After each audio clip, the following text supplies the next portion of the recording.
ವಂದನೆಗಳು aunty. Aunty ನಾನು ಹೇಳೋದು ಕೇಳಿಸ್ತಾ ಆಂಟಿ? ಕೇಳಿಸುತ್ತೆ. Okay aunty. ಓಕೆ, ಕಣ್ಗಳ ಮುಚ್ಚಿ ಚಿಕ್ಕ ಪ್ರಾರ್ಥನೆ ಮಾಡಿಕೊಂಡು ದೇವ ಸಂದೇಶ ಭಾಗದಲ್ಲಿ ಹೋಗೋಣ.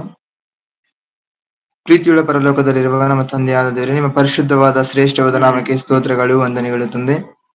ಅಪ್ಪ, ನಿಮ್ಮ ಶ್ರೇಷ್ಠವಾದ ಕೃಪೆಯಿಂದ ಕರುಣೆಯಿಂದ ತಂದೆ, ಕಳೆದ ರಾತ್ರಿ ಎಲ್ಲ ತಂದೆ ಸುಖಕರವಾದ ಒಳ್ಳೆ ನಿದ್ರೆಯನ್ನು ಕೊಟ್ಟು ಎಂದು ಬೆಳಗಿನ ಜಾವದಲ್ಲಿ ತಂದೆ ನಮ್ಮನ್ನ ಜೀವಂತರ ಪಟ್ಟಿಯಲ್ಲಿ ಸೇರಿಸಿ ಅಪ್ಪ, ಬೆಳಗ್ಗೆನೆ ತಂದೆ ಆದರೆ ನಿಮ್ಮ ಅಮೂಲ್ಯವಾದ ಜೀವವುಳ್ಳ ಮಾತುಗಳನ್ನ ಧ್ಯಾನ ಮಾಡುವಂತ ನಿಮ್ಮ ಕೃಪೆಯನ್ನು ದಯಪಾಲಿಸಿದ್ದೀರಾ. ಮತ್ತೆ ಮುಖ್ಯವಾಗಿ ಅಪ್ಪ, ಸಭೆಯೊಟ್ಟಿಗೆ ತಂದೆ ಅಪ್ಪ, ನಿಮ್ಮ ಮಕ್ಕಳ ಮಧ್ಯದಲ್ಲಿ ನಿಮ್ಮ ಮಾತುಗಳನ್ನು ಹಂಚಿಕೊಳ್ಳುವಂತ ಅತಿ ಶ್ರೇಷ್ಠವಾದ ಅಮೂಲ್ಯವಾದ ಭಾಗ್ಯವನ್ನು ನನಗೆ ದಯಪಾಲಿಸಿದ್ದಕ್ಕಾಗಿ ಅಪ್ಪ ಯೇಸು ಕ್ರಿಸ್ತರ ನಾಮದ ಮೂಲಕ ನಿಮಗೆ ಕೃತಜ್ಞತೆಗಳು, ಸ್ತೋತ್ರಗಳು ತಂದೆ. ಮತ್ತೆ ಒಂದು ಬೆಳಗಿನ ಜಾವದಲ್ಲಿ ಒಂದು ಅಮೂಲ್ಯವಾದ ಸಮಯದಲ್ಲಿ ತಂದೆ ಆದವರಪ್ಪ, ನಿಮ್ಮ ಜೀವವುಳ್ಳ ಮಾತುಗಳನ್ನು ನಾವು ಧ್ಯಾನಿಸ್ತಿರ್ಬೇಕಾದ್ರೆ ಈ ಕೊನೆಯ ದಿನಗಳಲ್ಲಿ ತಂದೆ ಅಪ್ಪ, ನಮ್ಮ ಆತ್ಮಕ್ಕೆ ಬಲ ಕೊಡುವಂತ ನಿಮ್ಮ ಜೀವವುಳ್ಳ ಮಾತುಗಳಿಂದ ನಮ್ಮನ್ನ ಬಲಪಡಿಸಿ, ದೃಢಪಡಿಸಿ, ನಿಮ್ಮಲ್ಲಿ ಇನ್ನು ಹೆಚ್ಚಾಗಿ ತಂದೆ ಸ್ಥಿರವಾಗಿ ಬಲವಾಗಿ ಭಕ್ತಿಯಲ್ಲಿ ನಿಲ್ಲುವಂತ ಮಕ್ಕಳನ್ನಾಗಿ ನಮ್ಮನ್ನ ಮಾರ್ಪಡಿಸಿ, ನಮ್ಮಲ್ಲಿ ದೃಢವಾದ ಸ್ಥಿರವಾದ ಮನಸ್ಸನ್ನು ಭಕ್ತಿ ವಿಷಯದಲ್ಲಿ ದಯಪಾಲಿಸಿ ಎಂದು ಬೇಡಿಕೊಳ್ತಾ ಮತ್ತೆ ಹೇಳ್ಬೇಕಾದ್ರೆ ತಂದೆ, ಹೇಳುವಂತ ನನಗೆ ಪವಿತ್ರಾತ್ಮ ದೇವರ ಸಹಾಯವನ್ನ ಕೇಳುವಂತ ನಿಮ್ಮ ಮಕ್ಕಳೆಲ್ಲರೂ ಕೂಡ ತಂದೆ ಅದನ್ನ ಕೇಳಬೇಕಾದ್ರೆ, ಅದನ್ನ ಅಂಗೀಕಾರ ಮಾಡ್ಕೊಳ್ಬೇಕಾದ್ರೆ ತಂದೆ ಆದರಪ್ಪ, ಶುದ್ಧ ಹೃದಯದಿಂದ ಅಂಗೀಕರಿಸಿಕೊಳ್ಳುವಂತೆ ಹೃದಯಗಳನ್ನು, ನಮ್ಮ ಮನಸ್ಸುಗಳನ್ನು ಮುಟ್ಟಿ ಬಲಪಡಿಸಿ ದೃಢಪಡಿಸಿಪ್ಪ. ಕೇಳಿದ ನಂತರ ಒಳ್ಳೆ ಅದಕ್ಕೆ ತಕ್ಕ ಹಾಗೆ ಫಲ ಕೊಡುವಂತ ಮಕ್ಕಳನ್ನಾಗಿ ನಮ್ಮನ್ನು ಮಾರ್ಪಡಿಸಿ ತಂದೆ. ಬರೀ ಹೇಳುವವರು ಕೇಳುವವರಾಗಿರದೆ ಅದಕ್ಕೆ ತಕ್ಕ ಹಾಗೆ ತಂದೆ ಫಲ ಕೊಟ್ಟು ತಂದೆ ಅನುಸರಿಸಿ ನಡೆದದಕ್ಕೆ ತಕ್ಕ ಫಲ ಕೊಟ್ಟು ನಿಮ್ಮ ನಾಮಕ್ಕೆ ಮಹಿಮೆ ತರುವಂತ ಮಕ್ಕಳನ್ನಾಗಿ ಮಾರ್ಪಡಿಸಿ ಎಂದು ಬೇಡಿಕೊಡುತ್ತಾ ನನ್ನ ಚಿಕ್ಕ ಪ್ರಾರ್ಥನೆ ವಿಜ್ಞಾಪನೆಯನ್ನು ತಂದೆ ಯೇಸು ಕ್ರಿಸ್ತರ ಪರಿಶುದ್ಧವಾದ ಪವಿತ್ರವಾದ ನಾಮದಲ್ಲಿ ನಿಮಗೆ ಸಮರ್ಪಿಸಿ ಬೇಡಿ ಹೊಂದಿಕೊಳ್ತಾ ಇದ್ದೇನೆಪ್ಪ, ಪರಲೋಕದಲ್ಲಿರುವ ನಮ್ಮ ತಂದೆಯೇ, ಆಮೇನ್. ಓಕೆ, ಕೂಡಿ ಬಂದಂತ ಆತ್ಮರೆಲ್ಲರೂ ಕೂಡ ನಮ್ಮ ರಕ್ಷಕರು, ಒಡೆಯರು, ಪ್ರಪಂಚಕ್ಕೆ ಮೋಕ್ಷ ಪ್ರದಾತರಾಗಿರುವಂತ ಯೇಸು ಕ್ರಿಸ್ತರ ಶ್ರೇಷ್ಠವಾದ ಪ್ರಶಸ್ತವಾದ ನಾಮದಲ್ಲಿ ನಿಮ್ಮೆಲ್ಲರಿಗೂ ವಂದನೆಗಳು ಪ್ರೇರೆ. ಮುಖ್ಯವಾಗಿ ಮೊದಲನೇದಾಗಿ ಹೇಳ್ಬೇಕಾದ್ರೆ, ಮೊಟ್ಟ ಮೊದಲು ಈ ರೀತಿಯಾಗಿ ಬೆಳಗ್ಗೆನೆ ನಿಮ್ಮ ಮಧ್ಯದಲ್ಲಿ ದೇವರ ಮಾತನ್ನು ಹಂಚಿಕೊಳ್ಳುವಂತ ಅತಿ ಅಮೂಲ್ಯವಾದ ಭಾಗ್ಯವನ್ನು ನನಗೆ ದಯಪಾಲಿಸಿದಂತ ತಂದೆಯಾದ ದೇವರಿಗೆ ನಾನು ಮೊಟ್ಟ ಮೊದಲು ಕೃತಜ್ಞತೆಯನ್ನು ಸಲ್ಲಿಸುತ್ತಾ, ಅದೇ ಪ್ರಕಾರ ಈ ರೀತಿ ಅವಕಾಶ ಮಾಡಿಕೊಟ್ಟು ನಮ್ಮನ್ನೆಲ್ಲರೂ ಕೂಡ ಆತ್ಮಿಕವಾಗಿ ಬೆಳೆಸೋದಕ್ಕೆ ಅನೇಕ ಪ್ರಯಾಸ ಪರಿಶ್ರಮ ಪಡ್ತಿರುವಂತ ಮತ್ತೆ ದೈವ ಸೇವಕರು, ನಮ್ಮೆಲ್ಲರ ಆತ್ಮೀಯ ತಂದೆಯವರಾಗಿರುವಂತ ರಾಮ್ ಸರ್ ಅವರು ಕೂಡ ನಾನು ಪ್ರತ್ಯೇಕವಾಗಿ ಧನ್ಯವಾದಗಳನ್ನ, ವಂದನೆಗಳನ್ನು ತಿಳಿಸ್ತಾ ಇದ್ದೀನಿ. ಓಕೆ ಪ್ರೇರೆ, ಮತ್ತೊಂದ್ಸರಿ ನೀವೆಲ್ಲರೂ ಕೂಡ ಈ ಬೆಳಗಿನ ಜಾವದಲ್ಲಿ ದೇವ್ರ ಮಾತನ್ನು ಕೇಳಬೇಕೆಂದು ನಿಮ್ಮ ನಿದ್ರೆಯನ್ನು ಕೂಡ ಪಕ್ಕಕ್ಕಿಟ್ಟು ನಿಜವಾಗ್ಲೂ ಬಂದಿರುವಂತ ಆಸಕ್ತಿ ನಿಮಿತ್ತ ನಿಮ್ಮೆಲ್ಲರೂ ಕೂಡ ಕ್ರಿಸ್ತನ ನಾಮದಲ್ಲಿ, ಒಂದು ಯೇಸು ಕ್ರಿಸ್ತರ ಶ್ರೇಷ್ಠವಾದ ಪ್ರಶಸ್ತವಾದ ನಾಮದಲ್ಲಿ ಮತ್ತೊಂದ್ಸರಿ ವಂದನೆಗಳನ್ನು ತಿಳಿಸುತ್ತಾ ದೈವ ಸಂದೇಶ ಭಾಗದಲ್ಲಿ ಹೋಗುವಂತ ಪ್ರಯತ್ನ ಮಾಡೋಣ. ಓಕೆ ಪ್ರೇರೆ, ಈ ದಿನ ನಾವು ಆಲೋಚನೆ ಮಾಡುವಂತ ಅಂಶದ ಹೆಸರು ಅಂದ್ರೆ ಅಂಶಕ್ಕೆ ಹೋಗೋದಕ್ಕಿಂತ ಮುಂಚೆ ವಾಕ್ಯಗಳನ್ನ ಕೇಳೋದಕ್ಕೆ ಹೋಗೋದಕ್ಕಿಂತ ಮುಂಚೆ, ವಾಕ್ಯ ಕೇಳೋದಕ್ಕಿಂತ ಮುಂಚೆ ನಮ್ಮ ಒಂದು ಹೃದಯವನ್ನ ಯಾವ ರೀತಿ ನಾವು ಸಿದ್ಧಪಡಿಸ್ಕೊಳ್ಬೇಕು ಎನ್ನುವಂತ ಒಂದು ವಿಷಯವನ್ನ ತಿಳಿದುಕೊಳ್ಳುವುದರ ಮೂಲಕ, ಆ ವಿಷಯವನ್ನು ತಿಳಿದುಕೊಳ್ಳುವುದರ ಮೂಲಕ ವಾಕ್ಯದಲ್ಲಿ ಎಂಟರ್ ಆಗುವಂತ ಪ್ರಯತ್ನ ಮಾಡೋಣ. ಓಕೆ, ಏನು ಇಷ್ಟಕ್ಕೂ ವಾಕ್ಯ ಕೇಳೋದಕ್ಕಿಂತ ಮುಂಚೆ ನಮ್ಮ ಹೃದಯವನ್ನ ಸಿದ್ಧಪಡಿಸ್ಕೊಳ್ಬೇಕಂದ್ರೆ ಹೇಗೆ ಸಿದ್ಧಪಡಿಸ್ಕೊಳ್ಬೇಕು ಅಂತ ನಾವು ಪ್ರಶ್ನೆ ಮಾಡಿಕೊಂಡ್ರೆ, ಅಂದ್ರೆ ಪ್ರತಿ ಸಾರಿ ಯಾವಾಗ ಆಗಿರ್ಬೋದು, ಯಾರೇ ವಾಕ್ಯ ಹೇಳಿದ್ರು ಕೂಡ ಆ ವಾಕ್ಯಗಳನ್ನ ಕೇಳೋದಕ್ಕಿಂತ ಮುಂಚೆ ನಮ್ಮ ಹೃದಯವನ್ನ ನಾವು ಯಾವ ರೀತಿ ಸಿದ್ಧಪಡಿಸ್ಕೊಳ್ಬೇಕು ಅಂತ ಆದ್ರೆ ಸಿದ್ಧಪಡಿಸ್ಕೊಳ್ಬೇಕು ಬೇರೆ, ಯಾವ ರೀತಿ ಸಿದ್ಧಪಡಿಸ್ಕೊಳ್ಬೇಕು ಎನ್ನುವಂಥದ್ದನ್ನ ಒಂದು ಉದಾಹರಣೆ ಮೂಲಕ ನಾವು ಅರ್ಥ ಮಾಡ್ಕೊಳ್ಳುವಂತ ಪ್ರಯತ್ನ ಮಾಡೋಣ. ಏನ ಉದಾಹರಣೆ ಅಂತಂದ್ರೆ, ವ್ಯವಸಾಯ ಮಾಡುವಂಥದ್ದು. ಇಲ್ಲಿ ಅನೇಕರು ಇದರಲ್ಲಿ ಸೇರಿರುವಂತ ಅನೇಕರಲ್ಲಿ ನೀವು ವ್ಯವಸಾಯ ಮಾಡುವಂತವ್ರು ಇರ್ಬೋದು, ಅದೇ ರೀತಿಯಲ್ಲಿ ವ್ಯವಸಾಯ ಮಾಡದಿದ್ರು ಕೂಡ ಅದ್ರ ಬಗ್ಗೆ ಒಂದು ಐಡಿಯಾ ಇರುವಂತವ್ರು ಇರ್ಬೋದು. ಅಂದ್ರೆ ಯಾವ ರೀತಿ ಬೆಳೆ ಬಿತ್ತುತ್ತಾರೆ, ಬೆಳೆ ಯಾವ ರೀತಿ ತೆಗಿತಾರೆ ಅನ್ನುವಂತ ಒಂದು ಐಡಿಯಾಲಜಿ, ಅಂದ್ರೆ ಐಡಿಯಾ ಎನ್ನುವಂಥದ್ದು ಕೂಡ ಇರುತ್ತಲ್ವಾ. ಸೊ ಆ ಐಡಿಯಾದ ಮೇಲೆ ಹೊಲದಲ್ಲಿ ಬೀಜ ಬಿತ್ತುತ್ತಾರಲ್ವಾ ಪ್ರಿಯರೇ, ಬೀಜ ಬಿತ್ತಬೇಕಾದ್ರೆ ನೆಲವನ್ನ ಯಾವ ರೀತಿ, ಆ ಬೀಜ ಬಿತ್ತೋದ್ಕಿಂತ ಮುಂಚೆ ಆ ನೆಲವನ್ನ ಯಾವ ರೀತಿ ಸಿದ್ಧ ಮಾಡ್ತಾರೆ ಅಂತ ನಮ್ಗೆ ಗೊತ್ತಾ? ಆ ಒಂದು ಪ್ರೊಸೀಜರ್ ಯಾರಾದ್ರೂ ಗೊತ್ತಿದ್ರೆ ಒಂದ್ಸಾರಿ ಗೊತ್ತಿದ್ರೆ, ಒಂದು ಯಾವ್ದೇ ರೀತಿ ನಿಮಗೆ ಗೊತ್ತಿದ್ರು ಕೂಡ ಒಂದ್ ಹೇಳಿ ಪ್ರಿಯರೇ ಒಂದ್ಸಾರಿ. ಹೊಲವನ್ನು ಹಸನು ಮಾಡುತ್ತಾರೆ. ಕರೆಕ್ಟ್ ಅಣ್ಣ. ಅಂದ್ರೆ ಹೊಲವನ್ನು ಹಸನು ಮಾಡ್ತಾರೆ ಫಸ್ಟ್ ಆಫ್ ಆಲ್ ಅಲ್ವಾ. ಅಂದ್ರೆ ಅಲ್ಲಿರುವಂತ ಒಂದು ಹದವಾಗಿ ಆಗಿ ಒಂದು ಜಮೀನು, ಮಣ್ಣು, ನೆಲ, ಮಳೆ ಎಲ್ಲ ನೀರು ಅದು ಯಾವ ಪ್ರಕಾರ ಇರ್ಬೇಕು ಅನ್ನೋದ ಹದ ಮಾಡ್ತಾರೆ ಬಿತ್ತಕ್ಕಿನ ಮುಂಚೆ. ಎಕ್ಸಾಕ್ಟ್ಲಿ ಆಂಟಿ ಅಲ್ವಾ. ಅಂದ್ರೆ ಒಂದು ಬೀಜ ಬಿತ್ಬೇಕಂತ ಅನ್ಕೊಂಡ ನಂತರ ಒಬ್ಬ ರೈತ ಏನ್ ಮಾಡ್ತಾನಂತಂದ್ರೆ, ಡೈರೆಕ್ಟ್ ಬೀಜ ತೆಗೆದುಕೊಂಡು ಹೋಗಿ ಹೊಲದಲ್ಲಿ ಹಂಗೆ ನಾಟಲ್ಲ ಪ್ಲೇಯರ್. ಅಂದ್ರೆ ಆ ನಾಟ್ಬೇಕನ್ನುವಂತ ಯಾವಾಗ ಏನಾದ್ರು ಆಲೋಚನೆ ಯಾವಾಗಾದ್ರೂ ಬರುತ್ತಲ್ವಾ, ಆ ಆಲೋಚನೆ ಬಂದ ನಂತರ ಆ ಹೊಲವನ್ನ ಸಿದ್ಧಪಡಿಸ್ತಾರೆ. ಯಾವುದಕ್ಕೆ? ಬಿತ್ತೋದಕ್ಕೆ ಯೋಗ್ಯವಾದಂತ ರೀತಿಯಲ್ಲಿ ಸಿದ್ಧಪಡಿಸ್ತಾರೆ. ಹೆಂಗೆ ಅಂತಂದ್ರೆ ಅದೊಂದು ಪ್ರೊಸೀಜರ್ ಐತೆ ಪ್ರೇರ. ಹೇಗೆ ಅಂತಂದ್ರೆ ಅಲ್ಲಿರುವಂತ ಖಾಸಗಿ ಅಂತಂದ್ರೆ ಕಸ ಏನಾದ್ರೂ ಇದೆಲ್ವಾ, ಡಸ್ಟ್ ಎಲ್ಲ ತೆಗೆದಾಕ್ತಾರೆ. ಅಲ್ಲಿರುವಂತ ಹುಲ್ಲು ಅದೇನೇನೇನಿದ್ರಲ್ವಾ ಅದೆಲ್ಲ ತೆಗೆದಾಕಿದ ನಂತರ ಇನ್ನು ಏನೇನ್ ಮಾಡ್ತಾರ ಅಂತಂದ್ರೆ, ಫಸ್ಟ್ ಕಬ್ಬಿಣ ಮಡಿಕೆ ಅಂತ ಹೊಡಿಸ್ತಾರೆ ಪ್ರೇರೆ. ಕಬ್ಬಿಣ ಮಡಿಕೆ ಅಂತಂದ್ರೆ ಕೆಳಗಿರುವಂತ ಮಣ್ಣೆಲ್ಲ ಮೇಲೆ ಗಡ್ಡೆ ಆಗಿ ಬರುತ್ತೆ. ಆದ್ರೆ ಕೆಳಗಡೆಯಿಂದ ಮೇಲುಗಡೆವರೆಗೂ ಮಣ್ಣೆಲ್ಲ ರಿವರ್ಸ್ ಮಾಡುತ್ತೆ ಪ್ರೇರೆ. ನಂತರ ಅದಾದ ನಂತರ ಮತ್ತೆ ಏನ್ ಮಾಡ್ತಾರೆ, ಅದನ್ನ ಟಿಲ್ಲರ್ ಅಂತ ಓಡಿಸ್ತಾರೆ. ಟಿಲ್ಲರ್ ಅಂತಂದ್ರೆ ಮತ್ತೆ ಮಣ್ಣನ್ನೆಲ್ಲ ಕಲಿಸುವಂತದ್ದು, ಕಲಿಬಿರಿಕೆ ಮಾಡುವಂತದ್ದು. ಅದು ಆದ ನಂತರ ಮತ್ತೆ ಏನ್ ಮಾಡ್ತಾರೆ, ಆ ಮಣ್ಣನ್ನ ಮತ್ತೆ ರಿಪೀಟ್ ಲೆವೆಲ್ ಮಾಡೋದಕ್ಕೋಸ್ಕರ ಲೆವೆಲಿಂಗ್ ಮತ್ತೆ ಟ್ರಾಕ್ಟರ್ ಇಂದ ಮತ್ತೆ ಲೆವೆಲಿಂಗ್ ಮಾಡ್ತಾರೆ. ಅದಾದ ನಂತರ ನೆಕ್ಸ್ಟ್ ಬೋದ್ ಹಾಕಿ, ಅಂದ್ರೆ ಬೋದ್ ಹಾಕುವಂತದ್ದು ಅಂತಂದ್ರೆ ಆ ಇದು ಸಸಿಗಳನ್ನು ಅಥವಾ ಬೀಜಗಳನ್ನು ಇಡೋದಕ್ಕೆ ಯೋಗ್ಯವಾದ ರೀತಿಯಲ್ಲಿ ಈ ಒಂದು ರೀತಿಯಲ್ಲಿ ಬೋದ್ ಹಾಕ್ತಾ ಹೋಗ್ತಾರೆ. ಅಂದ್ರೆ ಅದೆಲ್ಲ ಆದ ನಂತರ ಬೀಜವನ್ನು ಇಡ್ತಾರೆ. ಅಂದ್ರೆ ಬೀಜ ಇಡೋದಕ್ಕಿಂತ ಮುಂಚೆ ಇಷ್ಟೆಲ್ಲ ಪ್ರೊಸೀಜರ್ ಮಾಡ್ಲೇಬೇಕಾ? ಹಂಗೆ ಇಟ್ರೆ ಅದೇನ್ ಬೆಳೆಯಲ್ವಾ ಅಂತ ನಾವು ಪ್ರಶ್ನೆ ಮಾಡಿದ್ರೆ, ನಾವ್ ಅಂದುಕೊಂಡಂತ ಶ್ರೇಷ್ಠವಾದ ಉತ್ತಮವಾದ ಫಲ ಕೊಡ್ಲಿಕ್ಕೆ ಸಾಧ್ಯವಿಲ್ಲ ಪ್ರೇರೆ. ರೈತನು ಏನಾದ್ರು ತನ್ನ ಬಿತ್ತುವಂತ ಬೀಜದಿಂದ ಒಳ್ಳೆ ಫಲ ಬರ್ಬೇಕು ಅನ್ನುವಂತ ಆಸೆ ಏನಾದ್ರು ಇದೆ ಅಲ್ವಾ, ಆ ಆಸೆ ನೆರವೇರ್ಬೇಕಾದ್ರೆ ಆತನು ಬಿತ್ತೋದ್ಕಿಂತ ಮುಂಚೆ ಆ ನೆಲವನ್ನ ಅದೇ ರೀತಿಯಲ್ಲಿ ಸಿದ್ಧ ಮಾಡಿದ್ರೇನೆ ಅದು ಒಳ್ಳೆ ರೀತಿಯಲ್ಲಿ ತನ್ನ ನಂತರ ಅದೇ ರೀತಿ ಸಿದ್ಧ ಮಾಡಿ ನಂತರ ಬೀಜವನ್ನು ಇಟ್ಟಿದ್ದಾನಂತಂದ್ರೆ ಆಗ ಆತನ ಅಂದುಕೊಂಡಂತ ಒಳ್ಳೆ ಫಲ ಕೊಡ್ಲಿಕ್ಕೆ ಸಾಧ್ಯ. ನಾವು ಡೈರೆಕ್ಟ್ ಆಗಿ ಹಂಗೆ ನಮ್ಗೆ ಇಷ್ಟ ಬಂದಂಗ ಅದನ್ನ ಸಿದ್ಧ ಮಾಡದೆ ಏನಾದ್ರು ನಾವು ಬೀಜ ಬಿತ್ತಿದೀವಿ ಅಂತಂದ್ರೆ ಅದು ಫಲ ಬರುವುದು ಅಂದ್ರೆ ಚಿಗುರು ಬಂದು ಸಸಿ ಬರುವಂತದ್ದು ಕೂಡ ಅಸಾಧ್ಯ, ನಂತರ ಅದು ಫಲ ಕೊಡುವಂತದ್ದು ಕೂಡ ಅಸಾಧ್ಯ. ಸೊ ಅದೇ ಪ್ರಕಾರ ನಮ್ಮ ಒಂದು ಜೀವಿತದಲ್ಲಿ, ನಮ್ಮ ಆತ್ಮೀಯ ಜೀವಿತಕ್ಕೆ ನಾವು ಹೋಲಿಸಿ ನೋಡಿದ್ರೆ ಸೇಮ್ ಟು ಸೇಮ್ ಅದೇ ಪ್ರಕಾರ ನಮ್ಮ ಆತ್ಮೀಯ ಜೀವಿತ ಹೋಲಿಸಿ ನೋಡಿದ್ರೆ ವಾಕ್ಯದಲ್ಲಿ ಕೂಡ, ಬೈಬಲ್ ಅಲ್ಲಿ ಕೂಡ ಏನ್ ಹೇಳುತ್ತೆ, ವಾಕ್ಯ ಎನ್ನುವಂಥದ್ದು ಅಲ್ಲಲ್ಲ, ಬೀಜ ಎನ್ನುವಂಥದ್ದು ಯಾವುದಕ್ಕೆ ಹೋಲಿಕೆ ಆಗಿದೆ? ವಾಕ್ಯ ಎನ್ನುವುದು ಅಂದ್ರೆ ವಾಕ್ಯಕ್ಕೆ. ಅದೇ ಪ್ರಕಾರ ಹೊಲ ಎನ್ನುವಂಥದ್ದು ಯಾವುದಕ್ಕೆ ಹೋಲಿಕೆ ಆಗಿದೆ? ನಮ್ಮ ಹೃದಯಕ್ಕೆ. ಅಂದ್ರೆ ನಮ್ಮ ಹೃದಯ ಎನ್ನುವಂತ ಹೊಲದಲ್ಲಿ ವಾಕ್ಯ ಎನ್ನುವಂತ ಬೀಜವನ್ನು ಬಿತ್ತುವುದಕ್ಕಿಂತ ಮುಂಚೆ ನಾವ್ ಏನ್ ಮಾಡ್ಬೇಕಂತ ನಮ್ಮ ಹೃದಯವನ್ನ ಸಿದ್ಧ ಮಾಡ್ಕೊಳ್ಬೇಕಂತ ಪ್ರೇರೆ. ನಾವು ಕೇಳಲಿಕ್ಕಿರುವಂತ ವಾಕ್ಯ ಏನಾದ್ರು, ವಾಕ್ಯ ಎನ್ನುವಂತ ಬೀಜ ಏನಾದ್ರು ಇದೆ ಅಲ್ವಾ, ಆ ಬೀಜ ಎನ್ನುವಂತ ವಾಕ್ಯವನ್ನ ನಮ್ಮ ಹೃದಯದಲ್ಲಿ ನಾಟ್ಕೊಳ್ಳೋದಕ್ಕಿಂತ ಮುಂಚೆ ನಮ್ಮ ಹೃದಯವನ್ನ ಸಿದ್ಧಪಡಿಸ್ಕೊಳ್ಬೇಕಂತೆ. ನಮ್ಮ ಹೃದಯವನ್ನು ಕೂಡ ಯಾವ ರೀತಿ ಸಿದ್ಧಪಡಿಸ್ಕೊಳ್ಬೇಕು, ಅದರ ಒಂದು ಪ್ರೊಸೀಜರ್ ಏನು ಅಂತ ನಾವು ಪ್ರಶ್ನೆ ಮಾಡಿಕೊಂಡ್ರೆ ವಾಕ್ಯನ ಹೇಳ್ತೀವಿ ಒಂದ್ಸರಿ ನೋಡಿ. ಯಾಕೋಬನು ಬರೆದ ಪತ್ರಿಕೆ 1ನೇ ಅಧ್ಯಾಯ 21ನೇ ವಚನವನ್ನ ಗಮನಿಸಿ ಪ್ರೇರೆ. ಯಾಕೋಬನು ಬರೆದ ಪತ್ರಿಕೆ 1ನೇ ಅಧ್ಯಾಯ 21ನೇ ವಚನ. ಆದ ಕಾರಣ ಎಲ್ಲಾ ನೀಚತನವನ್ನು, ಎಲ್ಲಾ ದುಷ್ಟತನವನ್ನು ತೆಗೆದುಹಾಕಿ ಮನಸ್ಸಿನೊಳಗೆ ಬೇರೂರಿರುವ ವಾಕ್ಯಕ್ಕೆ ನಮ್ರತೆಯಿಂದ ಎಡೆಗೊಡಿರಿ. ಅದು ನಿಮ್ಮ ಆತ್ಮವನ್ನು ರಕ್ಷಿಸುವುದಕ್ಕೆ ಸಾಮರ್ಥ್ಯವುಳ್ಳದ್ದಾಗಿದೆ. ಓಕೆ ಅಕ್ಕ, ಥ್ಯಾಂಕ್ ಯು ಅಕ್ಕ. ಏನಂತಿದೆ? ಆದ ಕಾರಣ ಎಲ್ಲಾ ನೀಚತನವನ್ನು, ಎಲ್ಲಾ ದುಷ್ಟತನವನ್ನು ತೆಗೆದುಹಾಕಿ ಮನಸ್ಸಿನೊಳಗೆ ಬೇರೂರಿರುವ ವಾಕ್ಯಕ್ಕೆ ನಮ್ರತೆಯಿಂದ ಎಡೆಗುಡಿರಿ, ಅದು ನಿಮ್ಮ ಆತ್ಮಗಳನ್ನು ರಕ್ಷಿಸುವುದಕ್ಕೆ ಸಾಮರ್ಥ್ಯ ಉಳ್ಳದ್ದಾಗಿದೆ. ಮನಸ್ಸು ಅಂತಂದ್ರೆ ಹೃದಯ, ಅಂದ್ರೆ ಹೃದಯದಲ್ಲಿ ಏನೇನೈತೆ ಅಂತೆ ಮನಸ್ಸಿನೊಳಗೆ. ಆದ ಕಾರಣ ಎಲ್ಲಾ ನೀಚತನವನ್ನು, ಎಲ್ಲಾ ದುಷ್ಟತನವನ್ನು ತೆಗೆದುಹಾಕಿ, ಅಂದ್ರೆ ನೀಚತನವನ್ನ, ದುಷ್ಟತನವನ್ನ. ಏನು ನೀಚತನ ದುಷ್ಟತನ ಅಂತಂದ್ರೆ ನಮ್ಮ ಹೃದಯದಲ್ಲಿ ಬರುವಂತದ್ದು ಪ್ರೇರೆ. ಇದು ಪ್ರತ್ಯಕ್ಷವಾಗಿ ಕಣ್ಣಿಗೆ ಕಾಣುವಂತದ್ದಲ್ಲ, ನಮ್ಮ ಹೃದಯದಲ್ಲಿ ಹುಟ್ಟಿಕೊಂಡು ಬರುವಂತದ್ದು. ಅಂದ್ರೆ ನಾವ್ ಯಾವಾಗಾದ್ರೂ ವಾಕ್ಯ ಕೇಳೋದಕ್ಕೆ ಕೂತ್ಕೋಬೇಕಾದ್ರೆ ಆ ವಾಕ್ಯದ ಮೇಲೆ ನಮ್ಮ ಗಮನ ಹೋಗದಂತೆ, ನಮ್ ಕಾನ್ಸಂಟ್ರೇಟ್ ಆಗಿ ಆ ವಾಕ್ಯಗಳನ್ನ ಕೇಳದಂತೆ, ನಮ್ಮ ಹೃದಯದಲ್ಲಿ ಬರುವಂತ ಯಾವುದೇ ಆಲೋಚನೆ ಆಗಿರ್ಬೋದು ಅದು ದುಷ್ಟತನಕ್ಕೆ ಸಮಾನವಾಗಿರುತ್ತೆ, ನೀಚತನಕ್ಕೆ ಸಮಾನವಾಗಿರುತ್ತೆ. ಯಾಕೆಂತಂದ್ರೆ ಕೇಳುವಂತ ಆ ಶ್ರೇಷ್ಠವುಳ್ಳ ಜೀವವುಳ್ಳ ದೇವರ ಮಾತು ನಮ್ಮ ಹೃದಯದಲ್ಲಿ ಸರಿಯಾಗಿ ಹೋಗದಂತೆ ತಡಿತಾ ಇದೆ ಅಂತಂದ್ರೆ ಅದು ಯಾವ್ದಾಗಿರುತ್ತೆ? ದುಷ್ಟನು ಬಿಡುವಂತ ದುಷ್ಟ ಆಲೋಚನೆ. ಸೊ ಆಗಿರೋದ್ರಿಂದ ನಾವು ವಾಕ್ಯ ಕೇಳೋದಕ್ಕಿಂತ ಮುಂಚೆ ಆ ರೀತಿ ಏನಾದ್ರು ಅಡ್ಡಿ ಆತಂಕಗಳೇನಾದ್ರೂ ಇದಲ್ವೋ ಅವೆಲ್ಲವುಗಳನ್ನ ಕಂಪ್ಲೀಟ್ ಆಗಿ ಹೊರಗಡೆ ಇಟ್ಟು ನಮ್ಮ ಹೃದಯವನ್ನ ಫ್ರೆಶ್ ಮಾಡಿಕೊಂಡು, ಅಂದ್ರೆ ಬೀಜವನ್ನು ಬಿತ್ತಬೇಕಾದ್ರೆ ಹೇಗೆ ನೆಲವನ್ನು ಸಿದ್ಧ ಮಾಡಿ ಬಿತ್ತುತ್ತಾರಲ್ವಾ, ಅದೇ ಪ್ರಕಾರ ನಾವು ಕೂಡ ಸುಮ್ನೆ ಹಂಗೆ ನಮ್ಮ ಆಲೋಚನೆಗಳು ಎತ್ತಗಂದ್ರೆ ಅತ್ತಾಗ ಯಾವ ಕಡೆ ಅಂದ್ರೆ ಆ ಕಡೆ ಇಟ್ಕೊಂಡು ನಾವು ಬಂದು ಕೂತ್ಕೊಂಡ್ರೆ ನಿಜವಾಗ್ಲು ಆ ವಾಕ್ಯನವಂತ ಬೀಜ ಕರೆಕ್ಟ್ ಆಗಿ ನಮ್ಮ ಹೃದಯದಲ್ಲಿ ಹೋಗ್ಲಿಕ್ಕೆ ಸಾಧ್ಯವಾಗಲ್ಲ ಪ್ರೇರೆ. ಅದು ಹೋದ ನಂತರ ಕರೆಕ್ಟ್ ಆಗಿ ಫಲ ಕೊಡ್ಲಿಕ್ಕೂ ಸಾಧ್ಯವಾಗಲ್ಲ. ಸೊ ಇವಾಗ ವಾಕ್ಯ ಎನ್ನುವಂತ ಬೀಜ ನಮ್ಮಲ್ಲಿ, ನಮ್ಮ ಹೃದಯ ಎಂಬ ಹೊಲದಲ್ಲಿ ಬಿತ್ತಲ್ಪಟ್ಟು ಅದು ಉತ್ತಮವಾದಂತ ಫಲ 30ರಷ್ಟಾಗ್ಲಿ, 60ರಷ್ಟಾಗ್ಲಿ, 100ರಷ್ಟಾಗ್ಲಿ ಫಲ ಕೊಡುವಂತ ರೀತಿಯಲ್ಲಿ ಅದು ಬಿತ್ತಲ್ಪಡ್ಬೇಕಾದ್ರೆ ಆ ಬಿತ್ತುವುದಕ್ಕಿಂತ ಮುಂಚೆ ಪ್ರೊಸೀಜರ್ ಏನಾದ್ರೂ ಇದೆ ಅಲ್ವಾ, ಅದನ್ನ ಫಾಲೋ ಮಾಡ್ಬೇಕು. ಎಲ್ಲಾ ನೀಚತನವನ್ನ, ಎಲ್ಲಾ ದುಷ್ಟತನವನ್ನ ತೆಗೆದು ಹಾಕಿದ ನಂತರ ನಮ್ಮ ಹೃದಯದಲ್ಲಿ ಬೇರೂರಿರುವಂತ ವಾಕ್ಯ, ಅಂದ್ರೆ ಕೇಳುವಂತಹ ವಾಕ್ಯದ ಸಂದೇಶ ಭಾಗದಲ್ಲಿ ಹೋಗುವಂತ ಪ್ರಯತ್ನ ಮಾಡೋಣ. ಓಕೆ, ಅಂದ್ರೆ ವಾಕ್ಯ ಕೇಳೋದಕ್ಕಿಂತ ಮುಂಚಿತವಾಗಿ ನಮ್ಮ ಹೃದಯ ಹೇಗಿರ್ಬೇಕು, ನಮ್ಮ ಹೃದಯ ಎನ್ನುವಂತ ಹೊಲವನ್ನು ಯಾವ ರೀತಿ ಸಿದ್ಧ ಮಾಡ್ಕೊಳ್ಬೇಕು ಎನ್ನುವಂತ ಒಂದು ಈ ಕಾನ್ಸೆಪ್ಟ್ ನ ನಾವು ನೋಡ್ಕೊಂಡ್ವಿ. ಯಾಕೆ ನೋಡ್ಕೊಂಡ್ವಿ ಅಂತಂದ್ರೆ ಯಾವಾಗ ಆಗಿರ್ಬೋದು ನಾವು ವಾಕ್ಯ ಕೇಳೋದಕ್ಕಿಂತ ಮುಂಚೆ ಈ ಕಾನ್ಸೆಪ್ಟ್ ನಮಗೆ ಗೊತ್ತಿರ್ಬೇಕು ಬೇರೆ. ಯಾಕಂದ್ರೆ ದುಷ್ಟನು ಏನ್ ಮಾಡ್ತಾನೆ ಅಂತಂದ್ರೆ ನಾವು ಕೇಳುವಂತ ವಾಕ್ಯದಿಂದ ನಮ್ಮ ಹೃದಯಗಳು ಬದಲಾಗಿ ಎಲ್ಲಿ ನಾವು ದೇವರಲ್ಲಿ ಸ್ಥಿರವಾಗಿ ಬಿಡ್ತೀವೋ, ಎಲ್ಲಿ ನಾವು ದೃಢವಾಗಿ ಬಿಡ್ತೀವೋ ಎನ್ನುವಂತ ಒಂದು ದುಷ್ಟ ಆಲೋಚನೆಯಿಂದ ಏನ್ ಮಾಡ್ತಾನೆ ಅಂತಂದ್ರೆ ಇವರನ್ನು ಹೇಗಾದ್ರೂ ಮಾಡಿ ದೇವರಲ್ಲಿ ನಿಲ್ಲದಂತೆ ಮಾಡ್ಬೇಕು, ದೇವರಲ್ಲಿ ನಿಲ್ಲದಂತೆ, ದೇವರ ಪ್ರೀತಿಯಲ್ಲಿ ಇವರು ನಿಲ್ಲದಂತೆ ಮಾಡ್ಬೇಕೆನ್ನುವಂತ ಒಂದು ಆಲೋಚನೆಯಿಂದ ದುಷ್ಟನು ಏನ್ ಮಾಡ್ತಿರ್ತಾನೆ ಅಂತಂದ್ರೆ ವಾಕ್ಯ ಕೇಳುವಾಗ ಆ ವಾಕ್ಯ ಸರಿಯಾದ ರೀತಿ ನಮ್ಮ ಹೃದಯದಲ್ಲಿ ಬಿತ್ತಲ್ಪಡದ ಹಾಗೆ ನಮಗೆ ವಂಚನೆ ಮಾಡಿ, ಮೋಸ ಮಾಡಿ ಅನೇಕ ತಂತ್ರಗಳನ್ನ ಉಪಯೋಗಿಸಿಕೊಂಡು ಬರ್ತಾ ಇರ್ತಾನೆ. ಸೊ ಆಗಿರೋದ್ರಿಂದ ನಾವೆಲ್ಲರೂ ಕೂಡ ಆ ಒಂದು ತಂತ್ರಗಳನ್ನ ಮೊದಲೇ ತಿಳಿದವರಾಗಿ ಅದರಿಂದ ಎಚ್ಚರಿಕೆಯಿಂದ ಅದಕ್ಕೆ ಸಂಬಂಧಪಟ್ಟಂತೆ ಯಾವುದೇ ರೀತಿ ಆಲೋಚನೆಗಳು ಬಾರದಂತೆ ನಮ್ಮ ಹೃದಯವನ್ನು ಸಿದ್ಧಪಡಿಸಿಕೊಂಡು ವಾಕ್ಯಗಳನ್ನ ಕೇಳಿದಾಗ ಆ ವಾಕ್ಯ ನಮ್ಮ ಜೀವಿತದಲ್ಲಿ ಕೂಡ ಉತ್ತಮವಾಗಿರುವಂತಹ ಶ್ರೇಷ್ಠವಾಗಿರುವಂತಹ ಒಳ್ಳೆ ಫಲ ಕೊಡ್ಲಿಕ್ಕೆ ಸಾಧ್ಯವಾಗುತ್ತದೆ.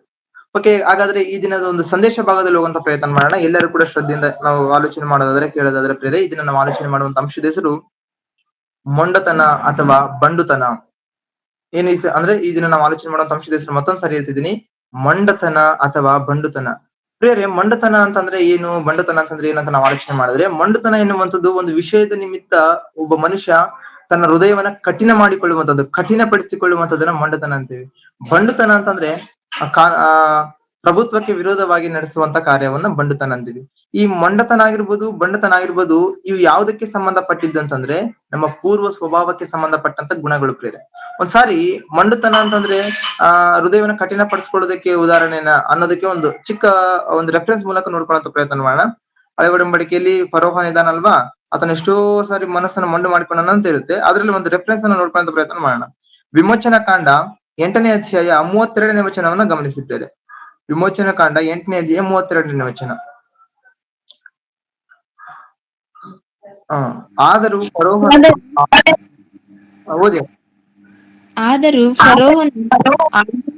ತನ್ನ ಹೃದಯವನ್ನು ಮೊಂಡು ಮಾಡಿಕೊಂಡು ಜನರಿಗೆ ಅಪ್ಪಣೆ ಕೊಡದೆ ಹೋದನು. ಏನ್ ಮಾಡಿಕೊಂಡಂತೆ ಹೃದಯವನ್ನು ಮೊಂಡು ಮಾಡಿಕೊಂಡು, ಅಂದ್ರೆ ಹೃದಯವನ್ನ ಮಣ್ಣು ಅಂತಂದ್ರೆ ಕಠಿಣಪಡಿಸಿಕೊಳ್ಳುವಂತದ್ದು. ಒಂದು ವಿಚಾರದ ನಿಮಿತ್ತ, ಒಂದು ವಿಷಯದಲ್ಲಿ ಯಾವ್ದಾದ್ರು ಇದೆ ಅಂತಂದ್ರೆ ಯಾವ್ದು ರೀತಿ ಕನಿಕರ ದಯೆ ಏನು ತೋರಿಸದೆ ಮೊಂಡು ಮಾಡಿಕೊಳ್ಳುವಂಥದ್ದು. ಮತ್ತೆ ಯಾರಾದ್ರೂ ಏನಾದ್ರೂ ಕೆಟ್ಟ ವಿಷಯದಲ್ಲಿ ಮೊಂಡರಾಗಿದ್ದಾರೆ ಅಂತಂದ್ರೆ ಅವ್ರಿಗೆ ಒಳ್ಳೆ ವಿಷಯವನ್ನ ಎಷ್ಟು ಜನ ಹೇಳಿದ್ರು ಕೂಡ ಬದಲಾಗದೆ ಇರ್ತಾರ ನೋಡಿ, ಅದು ಕೂಡ ಮೊಂಡು. ಅಂದ್ರೆ ಹೃದಯವನ್ನ ಮೊಂಡು ಮಾಡಿಕೊಂಡ್ರು ಅಂತಾರ. ಇವನು ಬಣ್ಣ ಅಂತ ಹೇಳ್ತಿರ್ತಾರ. ಅಂದ್ರೆ ಮೊಂಡುತನ ಅಂದ್ರೆ ಒಂದು ವಿಷಯದ ನಿಮಿತ್ತ ನಮ್ಮ ಹೃದಯವನ್ನ ಕಠಿಣಪಡಿಸಿಕೊಳ್ಳುವಂತದನ್ನ ಮೊಂಡುತನ ಅಂತೀವಿ. ಈಗ ಅದೇ ರೀತಿಯಲ್ಲಿ ಆ ಬಂಡುತನ ಅನ್ನೋದಕ್ಕೂ ಕೂಡ ಒಂದು ರೆಫರೆನ್ಸ್ ನಾವು ಒಂದು ನೋಡ್ಕೊಳ್ಳೋ ಪ್ರಯತ್ನ ಮಾಡೋಣ. ನೋಡಿ, ಪೇತ್ರನ ಬರೆದ 2ನೇ ಪತ್ರಿಕೆ 2ನೇ ಅಧ್ಯಾಯ 10ನೇ ವಚನವನ್ನು ಒಂದ್ಸರಿ ಗಮನಿಸೋಣ ಪ್ರೇರೆ. ಪೇತ್ರನ ಬರೆದ 2ನೇ ಪತ್ರಿಕೆ 2ನೇ ಅಧ್ಯಾಯ 10ನೇ ವಚನ. ಬಂಡುತನವನ್ನು ಶರೀರ ಭಾವಾನುಸಾರ ಪ್ರಭುತ್ವ ತಿರಸ್ಕಾರ ಮಾಡುವುದನ್ನು ಹೀಗೆ ಶಿಕ್ಷಿಸುವನು. ನೋಡಿ, ಮುಖ್ಯವಾಗಿ ಬಂಡುತನವನ್ನು ಆಶಿಸಿ ಶರೀರ ಭಾವಾನುಸಾರ ನಡೆದು ಪ್ರಭುತ್ವ ತಿರಸ್ಕಾರ ಮಾಡುವವರನ್ನು ಹೀಗೆ ಶಿಕ್ಷಿಸುವನು. ಅಂದ್ರೆ ಬಂಡುತನ ಎನ್ನುವಂಥದ್ದು ಪ್ರಭುತ್ವ ತಿರಸ್ಕಾರ. ಅಂದ್ರೆ ಯಾವ ಪ್ರಭುತ್ವ ತಿರಸ್ಕಾರ? ಅಕಾರ್ಡಿಂಗ್ ಟು ಬೈಬಲ್ ಮಾಡಿದ್ರೆ ದೇವರ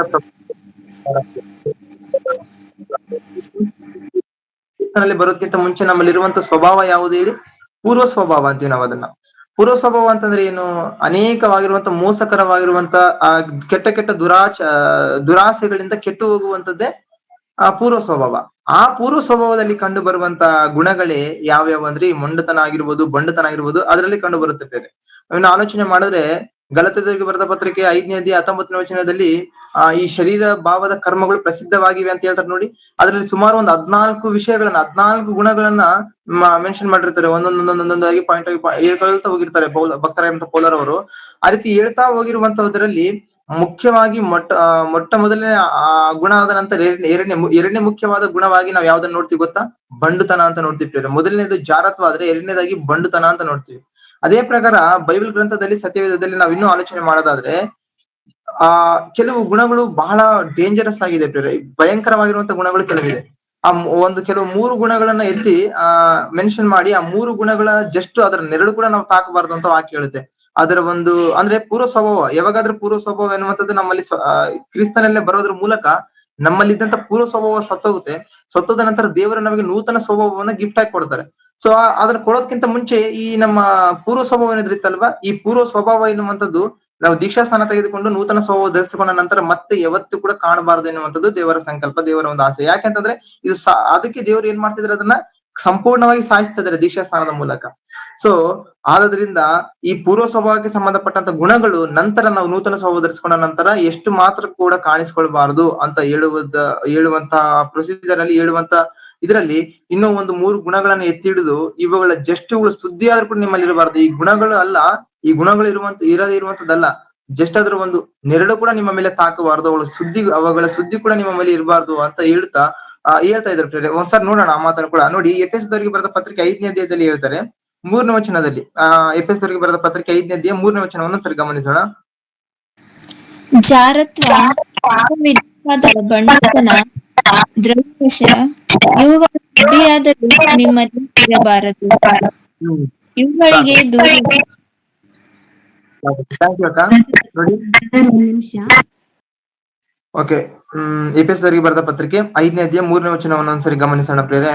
ಜಾರತ್ವ, ಯಾವ ವಿಧವಾದ ಬಂಡುತನ, ದ್ರವ್ಯಾಶೆ ಇವುಗಳ ಸುದ್ದಿಯಾದರೂ ನಿಮ್ಮಲ್ಲಿ ಇರಬಾರದು. ಇವುಗಳ ಸುದ್ದಿಯಾದ್ರೂ ನಮ್ಮಲ್ಲಿ ಇರಬಾರದು ಅಂತಂದ್ರೆ, ಜಾರತ್ವ ಯಾವ ವಿಧವಾದ ಬಂಡುತನ ಅಂದ್ರೆ ಎರಡನೇ ಮುಖ್ಯವಾದ ಗುಣ ಯಾವ್ದು ಕಾಣ್ತಾ ಇದೆ ನಮ್ಮಲ್ಲಿ ಅಂದ್ರೆ, ಯಾವ ವಿಷಯಗಳು ನಮ್ಮಲ್ಲಿ ಜಸ್ಟ್ ಅದ್ರ ಸುದ್ದಿ ಆದ್ರೂ ಕೂಡ ಇರಬಾರ್ದು ಅಂತ ಹೇಳ್ತಾ ಯಾವ್ಯಾವ ಗುಣಗಳನ್ನ ಮೆನ್ಷನ್ ಮಾಡ್ತಾ ಇದ್ದಾರೆ. ಜಾರತ್ವ, ಯಾವ ವಿಧವಾದ ಬಂಡುತನ, ನೆಕ್ಸ್ಟ್ ಏನು, ದ್ರವ್ಯಾಶೆ ಇವುಗಳ ಸುದ್ದಿ ಆದ್ರೂ ಕೂಡ ನಿಮ್ಮಲ್ಲಿ ಇರಬಾರ್ದು ಅಂತ ಹೇಳ್ತಿದ್ದಾರೆ. ಅಂದ್ರೆ ಇವು ಪೂರ್ವ ಸ್ವಭಾವಕ್ಕೆ ಸಂಬಂಧಪಟ್ಟಂತ ಗುಣಗಳು. ಇದು ಪೂರ್ವ ಸ್ವಭಾವ ಯಾವಾಗ ಸತ್ತು ಹೋಗ್ತಾ ಇದೆ ಅಂತಂದ್ರೆ, ಆ ಪೂರ್ವ ಸ್ವಭಾವದಲ್ಲಿ ಈ ಮುಂಚೆ ನಾವು ಇದ್ದೀವಿ. ಸೊ ಅದರಿಂದ ದೇವರು ನಮ್ಮನ್ನು ಬಿಡುಗಡೆ ಮಾಡೋದಕ್ಕೋಸ್ಕರ ತನ್ನ ಪ್ರಿಯ ಕುಮಾರನಾಗಿರುವಂತ ಯೇಸು ಕ್ರಿಸ್ತರನ್ನ ಕಳಿಸಿಕೊಟ್ಟು ಆತನ ಪ್ರಾಣ ತ್ಯಾಗದ ಮೂಲಕ ನಮ್ಮೆಲ್ಲರನ್ನು ಕೂಡ ಆ ಒಂದು ಪೂರ್ವ ಸ್ವಭಾವವನ್ನ ಸಾಯಿಸಿ, ಅಂದ್ರೆ ದೀಕ್ಷಾ ಸ್ನಾನದ ಮೂಲಕ, ಯಾವಾಗಾದ್ರೂ ನಾವು ದೀಕ್ಷಾ ಸ್ನಾನ ತೆಗೆದುಕೊಳ್ತೀವೋ ನಾವು ನಮ್ಮ ಒಂದು ಪೂರ್ವ ಸ್ವಭಾವದ ಪಾಲಿಗೆ ಸಾಯ್ತಾ ಇದ್ದೀವಿ. ಸತ್ತು ಹೋಗೋದ್ರ ಮೂಲಕನೇ ನಾವು ಮತ್ತೆ ಎದ್ದೇಳ್ತಾ ಇದೀವಲ್ವಾ, ಎದ್ದೇಳ್ತಾನೆ ದೇವ್ರು ನಮಗೆ ಒಂದು ನೂತನವಾದ ಸ್ವಭಾವವನ್ನ ನಮಗೆ ಗಿಫ್ಟ್ ಆಗಿ ಬಹುಮಾನವಾಗಿ ಕೊಡ್ತಾ ಇದ್ರು ಪ್ರೇರೆ. ಸೊ ಇವಾಗ ಈ ನೂತನವಾದ ಸ್ವಭಾವಕ್ಕೆ ನಾವು ಸೇರಿದಿವಲ್ವಾ, ಈಗ ನೂತನ ಸ್ವಭಾವದಲ್ಲಿ ನಾವು ಬಂದ ನಂತರ ನಮ್ಮಲ್ಲಿ ಎಷ್ಟು ಮಾತ್ರಕ್ಕೂ ಕೂಡ ಈ ಪೂರ್ವ ಸ್ವಭಾವಕ್ಕೆ ಸಂಬಂಧಪಟ್ಟಂತ ಒಂದೇ ಒಂದು ಗುಣ ಕೂಡ ಕಾಣಿಸ್ಕೊಳ್ಬಾರದು, ಅದರ ನೆರಳು ಕೂಡ ನಮ್ಮ ಮೇಲೆ ತಾಕಬಾರದು ಅಂತ ದೇವರು ಹೇಳ್ತಾ ಇದ್ದಾರೆ. ಯಾಕೆಂತಂದ್ರೆ ಅವು ಅಷ್ಟು ಭಯಂಕರವಾಗಿರುವಂತ ಗುಣಗಳು. ನಮ್ಮಲ್ಲಿ ಪೂರ್ವ ಸ್ವಭಾವ, ಸತ್ತು ಹೋಗಿರುವಂತ ಪೂರ್ವ ಸ್ವಭಾವ ನಮ್ಮಲ್ಲಿ ಮತ್ತೆ ಬರುವ ಹಾಗೆ ಮಾಡುವಂತಹ ಒಂದು ಭಯಂಕರವಾಗಿರುವಂತಹ ವ್ಯಾಧಿಗಳು ಇವೆಲ್ಲವೂ ಕೂಡ ಅಂತ ಹೇಳ್ತಾ ಇದ್ದಾರೆ. ಈಗ ಅಂದ್ರೆ ಬಂಡುತನ ಮತ್ತು ಮೊಂಡತನದ ಕುರಿತು ನಾವು ಆಲೋಚನೆ ಮಾಡ್ತಾ ಇದೀವಲ್ವಾ, ಇವು ನಿಜವಾಗ್ಲೂ ನಾವು ಆಲೋಚನೆ ಮಾಡಿದ್ರೆ ಪ್ರೇರೆ, ಇವು ಶ್ರೇಷ್ಠವಾಗಿರುವಂತಹ ಆಯುಧಗಳಂತ ನಾವ್ ಹೇಳ್ಬೋದು. ಹೇಗೆ ಅಂತಂದ್ರೆ, ಇವಾಗ ಮೊಂಡತನ ಮತ್ತು ಬಂಡುತನ ಅಂತ ಏನಾದ್ರು ನೋಡಿದ್ವಲ್ವಾ, ಇವು ಪೂರ್ವ ಸ್ವಭಾವಕ್ಕೆ ಸಂಬಂಧಪಟ್ಟಂತ ಗುಣಗಳಲ್ಲಿ ಕೆಲವು ಅಂತ ನೋಡಿದ್ವಲ್ವಾ. ಇವು ಪೂರ್ವ ಸ್ವಭಾವದಲ್ಲಿ ಸಂಬಂಧಪಟ್ಟಂತ ಗುಣಗಳಾಗ್ಲಿಕ್ಕೆ ಕಾರಣ ಏನಂತಂದ್ರೆ, ಇವುಗಳನ್ನ ನಾವು ಪೂರ್ವ ಸ್ವಭಾವದಲ್ಲಿ ಇದ್ದಾಗ ಅದಕ್ಕೆ ತಕ್ಕ ಹಾಗೆ ನಾವು ಉಪಯೋಗಿಸಿಕೊಂಡದ್ರಿಂದ ಅದು ಕೆಟ್ಟದಾಗಿ ಕಾಣ್ತಾ ಇದೆ. ಸೊ ಅದೇ ಮೊಂಡತನ ಮತ್ತೆ ಬಂಡುತನವನ್ನ ನಾವು ಈಗ ನೂತನ ಸ್ವಭಾವದಲ್ಲಿ ಬಂದ ನಂತರ ಈ ನೂತನ ಸ್ವಭಾವಕ್ಕೆ ತಕ್ಕ ಹಾಗೆ ನಾವು ಉಪಯೋಗಿಸ್ಕೊಂಡ್ರೆ ಅದು ನಿಜವಾಗ್ಲೂ ನಮ್ಮನ್ನ ಆತ್ಮಿಕವಾಗಿ ನಮ್ಮ ತಂದೆಯಾದ ದೇವರ ಬಳಿಗೆ ಸೇರಿಸೋದಕ್ಕೆ ನಿಜವಾದ ಒಂದು ಶ್ರೇಷ್ಠವಾದ ಆಯುಧಗಳಾಗಿ ನಮಗೆ ಕಾಣ್ತಾ ಇದೆ ಪ್ರೇರೆ, ಕಾಣುತ್ತೆ. ಒಂದ್ಸರಿ ಆಲೋಚನೆ ಮಾಡುವಂತ ಪ್ರಯತ್ನ ಮಾಡೋಣ. ಅಂದ್ರೆ ಈ ಮೊಂಡತನ ಎನ್ನುವಂಥದ್ದು, ಬಂಡತನ ಎನ್ನುವಂಥದ್ದು ನೂತನ ಸ್ವಭಾವಕ್ಕೆ ತಕ್ಕ ಹಾಗೆ ಉಪಯೋಗಿಸಿಕೊಳ್ಳುವಂಥದ್ದು ಹೇಗೆ, ಯಾವ ರೀತಿ ಅದು ಉಪಯೋಗಿಸಿಕೊಳ್ಳುವಂಥದ್ದು ಅಂತ ನಾವು ಆಲೋಚನೆ ಮಾಡಿದ್ರೆ, ಆದ್ರೆ ನಮ್ಮ ದೇವರಲ್ಲಿ ಇರುವಂತ ಭಕ್ತಿ ವಿಚಾರದಲ್ಲಿ ಆಗಿರ್ಬೋದು, ದೇವರಿಗೂ ನಮಗಿರುವಂತ ಸಂಬಂಧ ಅಂದ್ರೆ ಇದು ಕಟ್ಟಾಗಿತ್ತು. ಆದ್ರೆ ಯೇಸು ಕ್ರಿಸ್ತರ ಮೂಲಕ ಏನಾದ್ರೂ ಸಂಬಂಧ ಏರ್ಪಡಿಸಿದಾರಲ್ವಾ, ಮತ್ತೆ ಒಂದು ಮಾಡಿದಾರಲ್ವಾ ದೇವರು, ಆ ಏರ್ಪಡಿಸಿರುವಂತ ಸಂಬಂಧದಿಂದ ಮತ್ತೆ ನಮ್ಮನ್ನು ದೂರ ಮಾಡ್ಲಿಕ್ಕೆ ದುಷ್ಟನು ಮಾಡುವಂತ ಪ್ರಯತ್ನಗಳು ಅಷ್ಟಿಷ್ಟಲ್ಲ, ಒಂದಲ್ಲ ಎರಡಲ್ಲ ಪ್ರೇರೆ, ಅನೇಕ ಆಗಿರೋದ್ರಿಂದ ಆ ಅನೇಕ ದುಷ್ಟ ಪ್ರಯತ್ನಗಳಲ್ಲಿ ನಾವು ಬೀಳಬಾರ್ದು. ನಾವು ದೇವರಿಗೆ ಹತ್ತಿರವಾಗಿಯೇ ಇರ್ಬೇಕಂತಂದ್ರೆ ನಾವು ನಮ್ಮ ಆತ್ಮಿಕ ಜೀವಿತದಲ್ಲಿ ಸಂಪಾದನೆ ಮಾಡಿಕೊಳ್ಬೇಕಾಗಿರುವಂತ, ಕಲಿಬೇಕಾಗಿರುವಂತ ಮುಖ್ಯವಾದಂತ ವಿಚಾರ ಯಾವ್ದು ಗೊತ್ತಾ ಪ್ರೇರೆ? ಯಾವುದು ಅಂತಂತಂದ್ರೆ ಅದುವೇ ಆತ್ಮಕವಾದ ವಿಷಯಕ್ಕೆ ಸಂಬಂಧಪಟ್ಟಂತ ಮೊಂಡತನ ಮತ್ತು ಬಂಡುತನ. ಅಂದ್ರೆ ಮೊಂಡತನ ಎನ್ನುವಂಥದ್ದು, ಬಂಡುತನ ಎನ್ನುವಂಥದ್ದು ಒಂದು ಶ್ರೇಷ್ಠವಾದ ಆಯುಧಗಳು. ಅವುಗಳನ್ನ ನಾವು ಪೂರ್ವ ಸ್ವಭಾವಕ್ಕೆ, ಈ ಮುಂಚೆ ನಾವು ಪೂರ್ವ ಸ್ವಭಾವಕ್ಕನುಸಾರವಾಗಿ ಅನುಸರಿಸಿ ನಡೆಯುತ್ತಾ ಪಾಪಿಗಳಾಗಿ ಕಂಡು ಬಂದಿವೇನು. ಇವಾಗ ಅದೇ ಗುಣಗಳನ್ನ ಅಂದ್ರೆ ಆ ಒಂದು ಪಾಯಿಂಟ್ ಗಳನ್ನ ಪೂರ್ವ ಸ್ವಭಾವಕ್ಕಲ್ಲದೆ, ಒಂದು ಕೆಟ್ಟ ವಿಚಾರದ ನಿಮಿತ್ತವಲ್ಲದೆ, ನೂತನ ಸ್ವಭಾವಕ್ಕೆ ಅನುಗುಣವಾಗಿ ಅಂದ್ರೆ ಒಳ್ಳೆ ವಿಚಾರದ ನಿಮಿತ್ತವಾಗಿ ಯೇಸು ಕ್ರಿಸ್ತರಲ್ಲಿರುವಂತಹ ಗುಣಗಳಿಗೆ ಅನುಸಾರವಾಗಿ ನಾವು ಅದನ್ನ ಉಪಯೋಗಿಸಿಕೊಂಡಾಗ ನಿಜವಾಗ್ಲೂ ಪ್ರೇರೆ ಭಕ್ತಿಯಲ್ಲಿ ನಾವು ಸ್ಥಿರವಾಗಿ ನಿಲ್ಲಲಿಕ್ಕೆ ಸಾಧ್ಯವಾಗುತ್ತೆ. ನಿಜವಾಗ್ಲೂ ಆ ರೀತಿ ಭಕ್ತಿಯಲ್ಲಿ ಮೊಂಡರಾಗಿ ಬದುಕಿರುವಂತ ಭಕ್ತರು ಯಾರಾದ್ರೂ ಇದ್ದಾರಾ ಅಂತ ನಾವು ಆಲೋಚನೆ ಮಾಡಿದ್ರೆ, ಬೈಬಲ್ ಗ್ರಂಥದಲ್ಲಿ ಅಂದ್ರೆ ಸತ್ಯವೇದದಲ್ಲಿ ದೇವರಿಂದ ಶ್ರೇಷ್ಠವಾದ ಸಾಕ್ಷಿಗಳನ್ನ ಪಡೆದುಕೊಂಡಂತ ಭಕ್ತರು, ದೇವರಿಗೆ ಪ್ರಿಯರಾಗಿ ನಡೆದಂತ ಭಕ್ತರು ಯಾರಾದ್ರೂ ಇದ್ದಾರಲ್ವಾ, ಅವರೆಲ್ಲಾರ ಜೀವಿತಗಳನ್ನ ನಾವು ಪರಿಶೋಧನೆ ಮಾಡಿ ಒಂದ್ಸಾರಿ ಗಮನಿಸಿ ನೋಡಿದ್ರೆ ಪ್ರೇರೆ ನಮಗೆ ಕಾಣುವಂತ ಮುಖ್ಯವಾದಂತ ವಿಚಾರ ಏನ್ ಗೊತ್ತಾ, ಅವರಲ್ಲಿ ಭಕ್ತಿಯ ವಿಷಯಕ್ಕೆ ಸಂಬಂಧಪಟ್ಟಂತೆ ದೇವರಿಗೂ ತಮಗಿರುವಂತ ಒಂದು ಬಾಂಡಿಂಗ್ ಏನಾದ್ರೂ ಇದೆ ಅಲ್ವಾ, ಆ ಬಾಂಡಿಂಗ್ ಅಲ್ಲಿ ಅವರ ಒಂದು ಸ್ಥಿರತೆ, ದೃಢತೆ ಆಗಿರ್ಬೋದು, ಅದನ್ನ ನೋಡಿದಾಗ ಅವ್ರ ಭಕ್ತಿಯಲ್ಲಿ ನಿಜವಾಗ್ಲೂ ಮೊಂಡರಾಗಿ ಬದುಕಿದ್ದಾರೆ ಎನ್ನುವಂಥದ್ದಾಗಿ ನಮಗೆ ಸ್ಪಷ್ಟವಾಗಿ ಕಾಣುತ್ತೆ. ಅಂದ್ರೆ ಸತ್ಯವೇದದಲ್ಲಿ ಇವರು ಭಕ್ತಿಯಲ್ಲಿ ಮೊಂಡರಾಗಿದ್ರು ಅಂತ ಪದ, ಎಕ್ಸಾಕ್ಟ್ ಪದ ನಮಗೆ ಸಿಗದೇ ಇರ್ಬೋದು, ಸಿಗದೆ ಹೋದ್ರು ಕೂಡ ಆ ಒಂದು ಅವರ ಜೀವಿತವನ್ನ ಒಂದ್ಸರಿ ನಾವು ಗಮನಿಸಿ ನೋಡಿದಾಗ ನಿಜವಾಗ್ಲೂ ಅವ್ರು ತೋರಿಸಿರುವಂತದ್ದು ಅದೇ ಗುಣ ಪ್ರೇರೆ. ಯಾವ್ದು ಗೊತ್ತಾ? ಭಕ್ತಿಯಲ್ಲಿ ಮೊಂಡತನದಿಂದ ಬದುಕುವಂಥದ್ದು. ಭಕ್ತಿಯಲ್ಲಿ ಎಷ್ಟೇ ರೀತಿ ದುಷ್ಟನು ಎಷ್ಟೇ ದುಷ್ಪ್ರೇರಣೆಗಳನ್ನ ಕೊಟ್ಟರು ಕೂಡ ಅವು ಯಾವುದಕ್ಕೂ ಒಳಗಾಗದಂತೆ ಭಕ್ತಿಯಲ್ಲಿ ಮೊಂಡರಾಗಿ ದೇವರನ್ನೇ ಅಪ್ಪಿಕೊಂಡು ದೇವರಿಂದ ಎಷ್ಟು ಮಾತ್ರಕ್ಕೂ ಕೂಡ ದೂರವಾಗದಂತೆ ಅವರ ಜೀವಿತದಲ್ಲಿ ಏನು ಬಂದ್ರು, ಏನೇ ಹೋದ್ರು, ಏನೇ ಆದ್ರು, ಅಂದ್ರೆ ದೇವರಿಂದ ಮಾತ್ರ ಅವ್ರು ಎಲ್ಲೆಲ್ಲಿ ಕೂಡ ದೂರ ಮಾಡಿಕೊಳ್ತಿಲ್ಲ. ದೇವರ ಒಂದು ಸಂಬಂಧವನ್ನ, ದೇವರ ಹತ್ರ ಅವ್ರು ಇರುವಂತ ಬಾಂಡಿಂಗ್ ಅನ್ನ ಎಷ್ಟು ಮಾತ್ರ ಕೂಡ ಅವರು ಬಿಟ್ಕೊಡ್ತಾ ಇಲ್ಲ ಪ್ರೇರೆ. ಭಕ್ತಿಯಲ್ಲಿ ಅಷ್ಟು ಸ್ಟ್ರಾಂಗ್ ಆಗಿ ನಿಲ್ತಾ ಇದ್ದಾರೆ. ಸರ್ ಆ ಭಕ್ತರ ಒಂದು ಭಕ್ತರ ಜೀವಿತಗಳನ್ನ ಕೆಲವರ ಜೀವಿತಗಳನ್ನ ಒಂದ್ಸರಿ ಉದಾಹರಣೆಗಳ ಮೂಲಕ ನೋಡಿಕೊಳ್ಳುವಂತ ಪ್ರಯತ್ನ ಮಾಡೋಣ ಪ್ರೇರೆ. ಅಂದ್ರೆ ಈ ಕೊನೆಯ ದಿನಗಳಲ್ಲಿ ನಾವಿರುವಂತ ಕೊನೆಯ ದಿನಗಳಲ್ಲಿ ದುಷ್ಟನು ಒಂದು ರೀತಿಯಲ್ಲ, ಎರಡು ರೀತಿಯಲ್ಲ, ಅನೇಕ ರೀತಿಗಳಲ್ಲಿ ಪ್ರೇರೆ, ಅನೇಕ ಆಂಗಲ್ ಗಳಲ್ಲಿ, ಡಿಫ್ರೆಂಟ್ ಆಂಗಲ್ಸ್ ಗಳಲ್ಲಿ, ಅಂದ್ರೆ ಅನೇಕವಾಗಿರುವಂತ ಕೋನಗಳಲ್ಲಿ ನಮ್ಮನ್ನ ಪಾಪದಲ್ಲಿ ಸಿಲುಕಿಸೋದಕ್ಕೆ ನೋಡ್ತಿರುವಂತ ಈ ಒಂದು ಕಾಲದಲ್ಲಿ, ಅಟ್ ದಿ ಸೇಮ್ ಟೈಮ್ ಇಂತ ಒಂದು ಸಮಯದಲ್ಲಿ ದೇವರು ಕೂಡ ನಮ್ಮನ್ನ ಏನ್ ಮಾಡ್ತಿದ್ದಾರೆ, ತನ್ನ ಸೇವಕರ ಮೂಲಕ ಅನೇಕ ರೀತಿಯಲ್ಲಿ, ಒಂದು ರೀತಿಯಲ್ಲಿ ಅಲ್ಲ ಪ್ರೇರೆ, ಅನೇಕ ರೀತಿಯಲ್ಲಿ ನಮಗೆ ಎಚ್ಚರಿಕೆಗಳನ್ನ ಕೊಡುತ್ತಾ ತಮ್ಮ ಜೀವವುಳ್ಳ ಮಾತುಗಳನ್ನ ನಮ್ಮ ಹೃದಯಕ್ಕೆ ತಾಕೋದ್ರ ಮೂಲಕ, ಅಂದ್ರೆ ನಮಗೆ ತಿಳಿಸುವುದರ ಮೂಲಕ ಆ ದುಷ್ಟನ್ನು ಏನಾದ್ರೂ ದುಷ್ಟ ಪ್ರೇರೇಪಣೆ ಕೊಡ್ತಿದ್ದೇನವಲ್ಲ, ಅನೇಕ ಗಳಿಂದ ನನ್ನ ಮಕ್ಕಳನ್ನ ನಾನು ಕಾಪಾಡ್ಕೊಳ್ಬೇಕೆಂದು ದೇವರು ಮಾಡ್ತಿರುವಂತ ಪ್ರಯತ್ನ ಕೂಡ ಅಷ್ಟಿಷ್ಟಲ್ಲ ಪ್ರೇರೆ. ಅನೇಕ ರೀತಿಯಲ್ಲಿ ತನ್ನ ಅಂದ್ರೆ ತನ್ನ ಸೇವಕರ ಮುಖಾಂತರ ಅನೇಕ ಎಚ್ಚರಿಕೆಗಳನ್ನ ನಮಗೆ ಕೊಡ್ತಾ ಇದ್ದಾರೆ. ಸೊ ಅದರಿಂದ ನಮ್ಮಲ್ಲಿ ಒಂದು ಗುಣ ಇರ್ಬೇಕು, ಏನಂತಂದ್ರೆ ಕೊಡುವಂತ ಎಚ್ಚರಿಕೆನ ಅಕ್ಸೆಪ್ಟ್ ಮಾಡಿಕೊಳ್ಳುವಂತ ಒಂದು ಒಳ್ಳೆ ಮನಸ್ಸು ನಮಗಿದ್ರೆ ಖಂಡಿತವಾಗಿ ವಾಕ್ಯ ಎನ್ನುವಂಥದ್ದು ನಮ್ಮ ಹೃದಯದಲ್ಲಿ ಹೋಗಿ ನಮ್ಮನ್ನ ಬಲವಂತರನ್ನಾಗಿ ಮಾಡ್ಲಿಕ್ಕೆ ಸಾಧ್ಯವಾಗುತ್ತೆ ಪ್ರೇರೆ. ಸೊ ಹಾಗಾದ್ರೆ ನೋಡ್ಕೊಳ್ಳುವಂತ ಪ್ರಯತ್ನ ಮಾಡೋಣ. ನಿಜವಾಗ್ಲೂ ಭಕ್ತಿಯಲ್ಲಿ, ದೇವರಲ್ಲಿ, ಅಂದ್ರೆ ಒಳ್ಳೆ ವಿಚಾರದ ನಿಮಿತ್ತ ಮೊಂಡರಾಗಿ ಬಡ್ಡರಾಗಿ ಬದುಕಿರುವಂತ ಭಕ್ತರು ಇದ್ದಾರಾ ಅಂತ ನಾವು ಆಲೋಚನೆ ಮಾಡಿದ್ರೆ, ಮೊಟ್ಟ ಮೊದಲನೇ ಉದಾಹರಣೆಯಾಗಿ ನಾವು ಯಾರನ್ನ ನೋಡ್ಬೋದು ಅಂತಂದ್ರೆ ಪ್ರೇರೆ, ಯಾಕೋಬರವರನ್ನ ನೋಡ್ಬೋದು. ಎಲ್ಲಿ ಯಾಕೋಬರವರು ಭಕ್ತಿಯಲ್ಲಿ ಮೊಂಡರಾಗಿ ಬದುಕಿದ್ದಾರೆ ಅಂತ ನಾವು ಆಲೋಚನೆ ಮಾಡಿದ್ರೆ, ಒಂದ್ಸಾರಿ ಪ್ರೇರೆ ಯಾಕೋಬರವರು ಅವರ ತಂದೆಯವರ ಮೂಲಕ, ಅಂದ್ರೆ ಏಸಾವನಿಗೆ ಬರ್ಬೇಕಾದಂತ ಆಶೀರ್ವಾದ, ತನ್ನ ಜ್ಯೇಷ್ಠ ಪುತ್ರನಲ್ಲೂ ಆತನಿಗೆ ಬರ್ಬೇಕಾದಂತ ಆಶೀರ್ವಾದ ಯಾಕೋಬರವರು ಪಡೆದುಕೊಂಡ ನಂತರ ಅವ್ರು ಎಲ್ಲಿ ಹೋಗ್ತಾರೆ, ಅವ್ರ ಮಾವನ ಊರಿಗೆ, ಲಾಬಾನನ ಊರಿಗೆ ಹೋಗಿ ಅಲ್ಲಿ ಇಬ್ರು ಮಕ್ಕಳನ್ನ, ಲಾಬಾನನ ಇಬ್ರು ಮಕ್ಕಳನ್ನ ಮದುವೆ ಆಗಿ ಅನೇಕ ವರ್ಷಗಳಲ್ಲಿದ್ದು ಅನೇಕ ಸಂಪತ್ತನ್ನ ಸಂಪಾದನೆ ಮಾಡಿಕೊಂಡ ನಂತರ ತನ್ನ ಆಸ್ತಿ ಸಮೇತ, ತನ್ನ ಮಕ್ಕಳ ಸಮೇತ, ತನ್ನ ಹೆಂಡತಿ ಎಲ್ಲಾರ ಸಮೇತವಾಗಿ ಆತನ ಮತ್ತೆ ರಿವರ್ಸ್ ಬರ್ತಿರ್ಬೇಕಾದ್ರೆ ದಾರಿಯಲ್ಲಿ ತನ್ನ ಅಣ್ಣನ ಎದುರುಗೊಳ್ತಾ ಇದ್ದಾನೆ ಅನ್ನುವಂತ ವಿಷಯ ಆತನಿಗೆ ಗೊತ್ತಾಗುತ್ತೆ ಬೇರೆ. ಆ ರೀತಿ ಗೊತ್ತಾದಾಗ ಆತನ ಏನ್ ಮಾಡ್ತಾನೆ ಅಂತಂದ್ರೆ, ಅಯ್ಯೋ ನನ್ನ ಅಣ್ಣನ್ ಯಾವ ರೀತಿ ಇಲ್ಲಿ ಬರ್ತಿದ್ದಾನೋ, ಆತನ ಆಶೀರ್ವಾದವನ್ನು ನಾನು ಕದ್ದುಕೊಂಡದ್ರಿಂದ ಆತನ ನನ್ನನ್ನ ಸಾಯಿಸುವಷ್ಟು ದ್ವೇಷವುಳ್ಳವನಾಗಿ ಏನಾದ್ರು ಬರ್ತಾ ಇದ್ದಾನೆ ಅನ್ನೋ ಭಯಪಟ್ಟು ಕೆಲವು ದೂತರನ್ನ ಕಳಿಸ್ಕೊಡ್ತಾನೆ ಪ್ರೇರೆ. ನೋಡ್ಕೊಂಬರಿ ಯಾವ ರೀತಿ ಅಂತ ತಿಳ್ಕೊಳ್ಳೋದಕ್ಕೆ ದೂತರನ್ನ ಕಳಿಸಿಕೊಡ್ತಾನೆ. ಆ ರೀತಿ ದೂತರು ಅವ್ರು ಹೋದ ನಂತರ ಅಲ್ಲಿ ನೋಡ್ಕೊಂಡು ಬಂದು ಹೇಳುವಂತ ಮಾತೇನ್ ಗೊತ್ತಾ, ನಿಮ್ಮ ಅಣ್ಣನು ಸುಮಾರು 400 ಜನ ಸಮೇತವಾಗಿ ಬರ್ತಾ ಇದ್ದಾನೆ ಅಂತ ಹೇಳಿದ ತಕ್ಷಣ ಈತನಿಗೆ ದಿಗಿಲಾಗ್ಬಿಡುತ್ತೆ ಪ್ರೇರೆ. ಬಹಳ ಭಯಂಕರವಾದಂತ ಭಯ ಹುಟ್ಟುಕೊಳ್ಳುತ್ತೆ. ಯಾರಿಗೆ? ಯಾಕೋಬರವರಿಗೆ.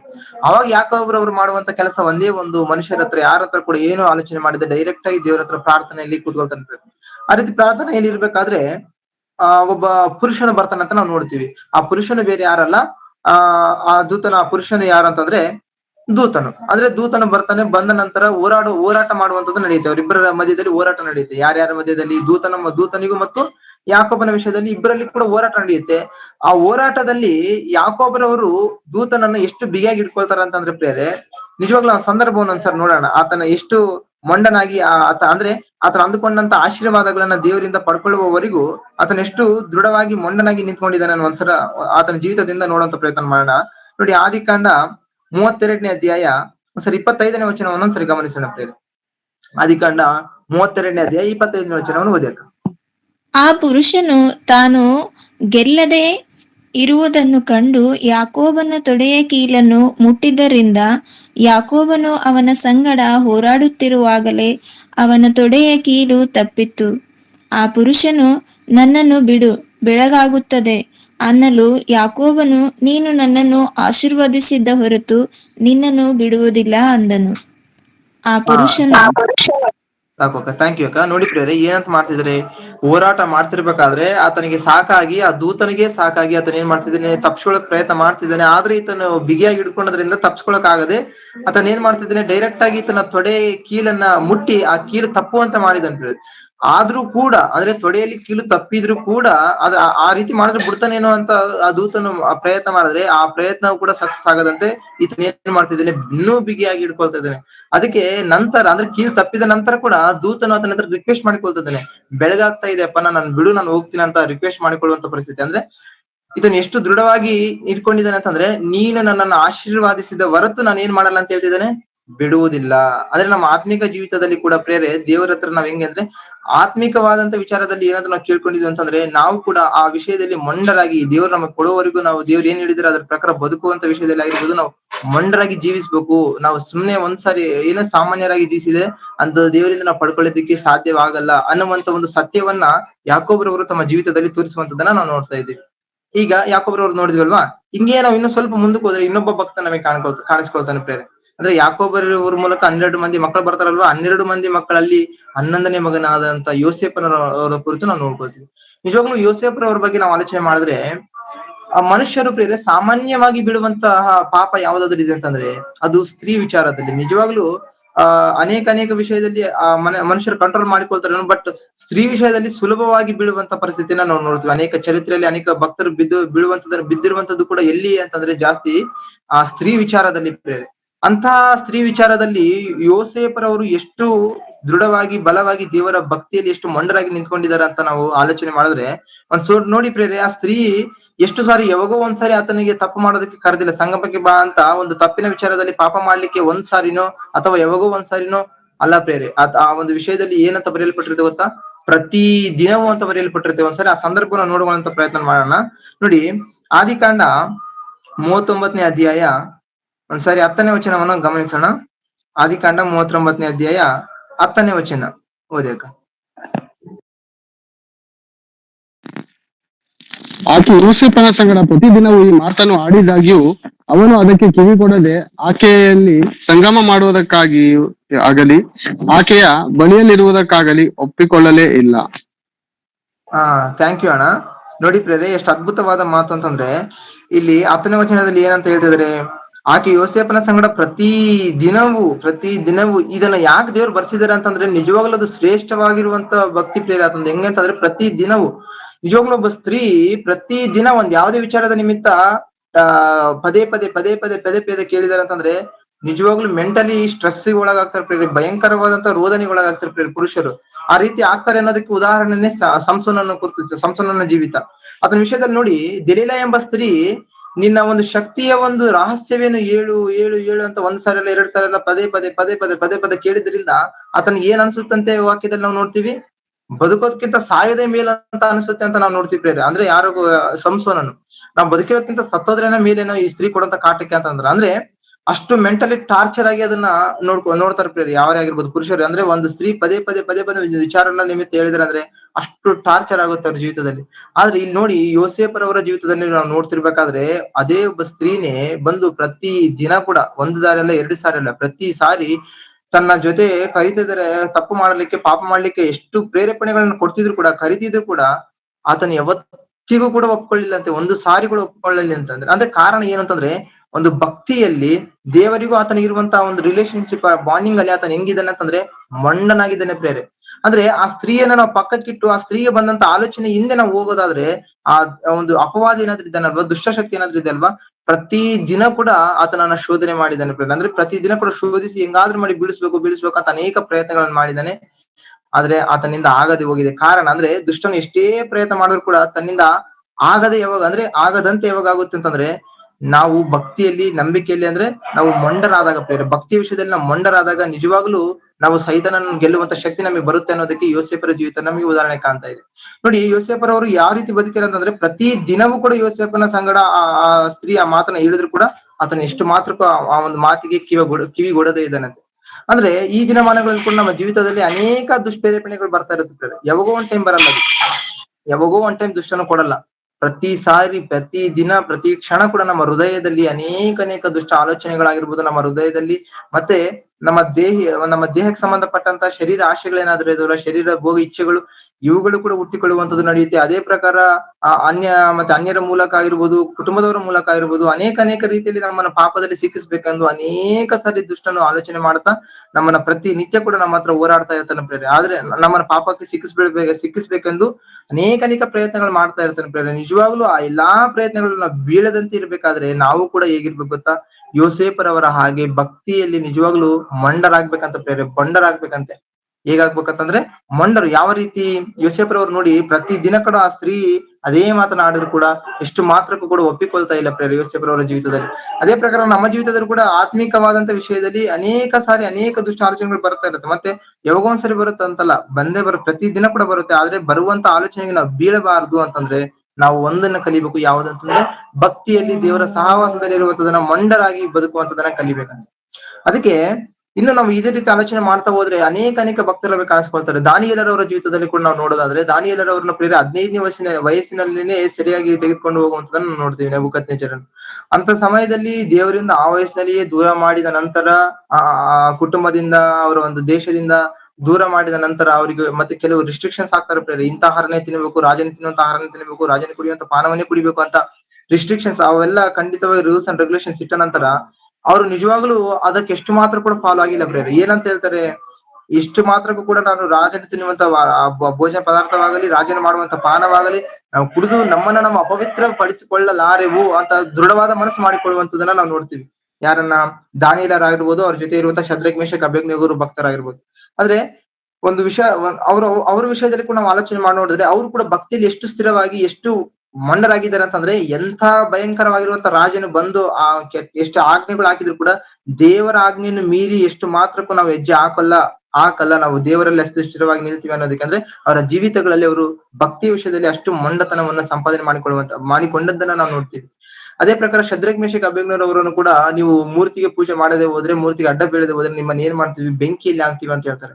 ಅಂತ ಸಮಯದಲ್ಲಿ ಅವ್ರು ಹೇಳುವಂತ ಮಾತೇನು ಪ್ರೇರೆ ನಾವು ನೋಡ್ತೀವಲ್ವ ಸತ್ಯವೇದದಲ್ಲಿ ಪ್ರತಿ ಸಾರಿ ಕೂಡ, ದೇವರ ಚಿತ್ತವಿದ್ರೆ ಆತನ ನಮ್ಮನ್ನು ಆ ಬೆಂಕಿಯಿಂದ ನೀನ್ ಹಾಕುವಂತ ಬೆಂಕಿಯಿಂದ ಕಾಪಾಡೋದಕ್ಕೆ ಶಕ್ತನು. ಒಂದು ವೇಳೆ ಆತನ ಚಿತ್ತವಿಲ್ಲದಿದ್ರು ನಾವು ಸುಟ್ಟು ಹೋದ್ರೂ ಪರವಾಗಿಲ್ಲ, ನೀನು ನಿಲ್ಲಿಸಿರುವಂತ ಪ್ರತಿಮೆಗೆ ನಾವು ಎಷ್ಟು ಮಾತ್ರಕ್ಕೂ ಕೂಡ ತಲೆ ಬಾಗಿಸಲ್ಲ ಅಂತ ಹೇಳ್ತಾರೆ. ಅಂದ್ರೆ ಅಷ್ಟು ಸ್ಥಿರವಾಗಿ ಅವ್ರು ಹೇಳಲಿಕ್ಕೆ ಕಾರಣ ಏನು? ಬೆಂಕಿಲಿ ಹಾಕ್ತೀನಿ ಅಂದ್ರೂ ಕೂಡ ಭಯಪಡದೆ ಸ್ಥಿರವಾಗಿ ಅಷ್ಟು ಧೈರ್ಯದಿಂದ ಮಾತಾಡ್ಲಿಕ್ಕೆ ಕಾರಣವೇನಂತಂದ್ರೆ ಮೊಂಡರಾಗಿದ್ದಾರೆ ಪ್ರೇರೆ. ಭಕ್ತಿಯಲ್ಲಿ ಮೊಂಡರು ಅಂದ್ರೆ ಭಕ್ತಿಯ ವಿಷಯದಲ್ಲಿ, ದೇವರ ಸಹವಾಸದ ವಿಷಯದಲ್ಲಿ ಅಷ್ಟು ಮೊಂಡತನವನ್ನ ಅಂದ್ರೆ ಸಂಪಾದನೆ ಮಾಡಿಕೊಂಡಿದ್ದಾರೆ. ಎಷ್ಟೇ ದುಷ್ಟನು ಪ್ರಯತ್ನ ಮಾಡಿದ್ರು ಕೂಡ ದುಷ್ಟನಿಗೆ ಎಷ್ಟು ಮಾತ್ರ ಕೂಡ ಅವಕಾಶ ಕೊಡದಷ್ಟು ಕಠಿಣವಾಗಿ ತಮ್ಮ ಹೃದಯಗಳನ್ನ ವಾಕ್ಯದ ವಿಷಯದಲ್ಲಿ, ದೇವರ ಸಹವಾಸದ ವಿಷಯದಲ್ಲಿ ಅವರು ಅಷ್ಟು ಕಠಿಣವಾಗಿ ಮಾಡಿಕೊಂಡಿದ್ದಾರೆ. ಅದೇ ದಾನಿಯೇಲ ಗ್ರಂಥ 3ನೇ ಅಧ್ಯಾಯದಲ್ಲಿ 17ನೇ ವಚನದಿಂದ 18ನೇ ವಚನವರೆಗೂ ಇರುತ್ತೆ. ಅಣ್ಣರವ್ರ ರೆಫರೆನ್ಸ್ ಅಲ್ಲಿ ಆಗ್ತಿದ್ರಲ್ವಾ, ಅದನ್ನೇ ಅಂದ್ರೆ ನಾವು ದಾನಿಯೇಲರವರಾಗಿರ್ಬೋದು, ಶದ್ರಕ್, ಮೇಷಕ್, ಅಬೇದ್ನೆಗೋರವರಾಗಿರ್ಬೋದು, ಯೋಸೇಫರ ಜೀವಿತವನ್ನ ನಾವು ನೋಡಿದ್ರು ಕೂಡ ನಮ್ಗೆ ಏನ್ ಕಾಣ್ತಾ ಇದೆ?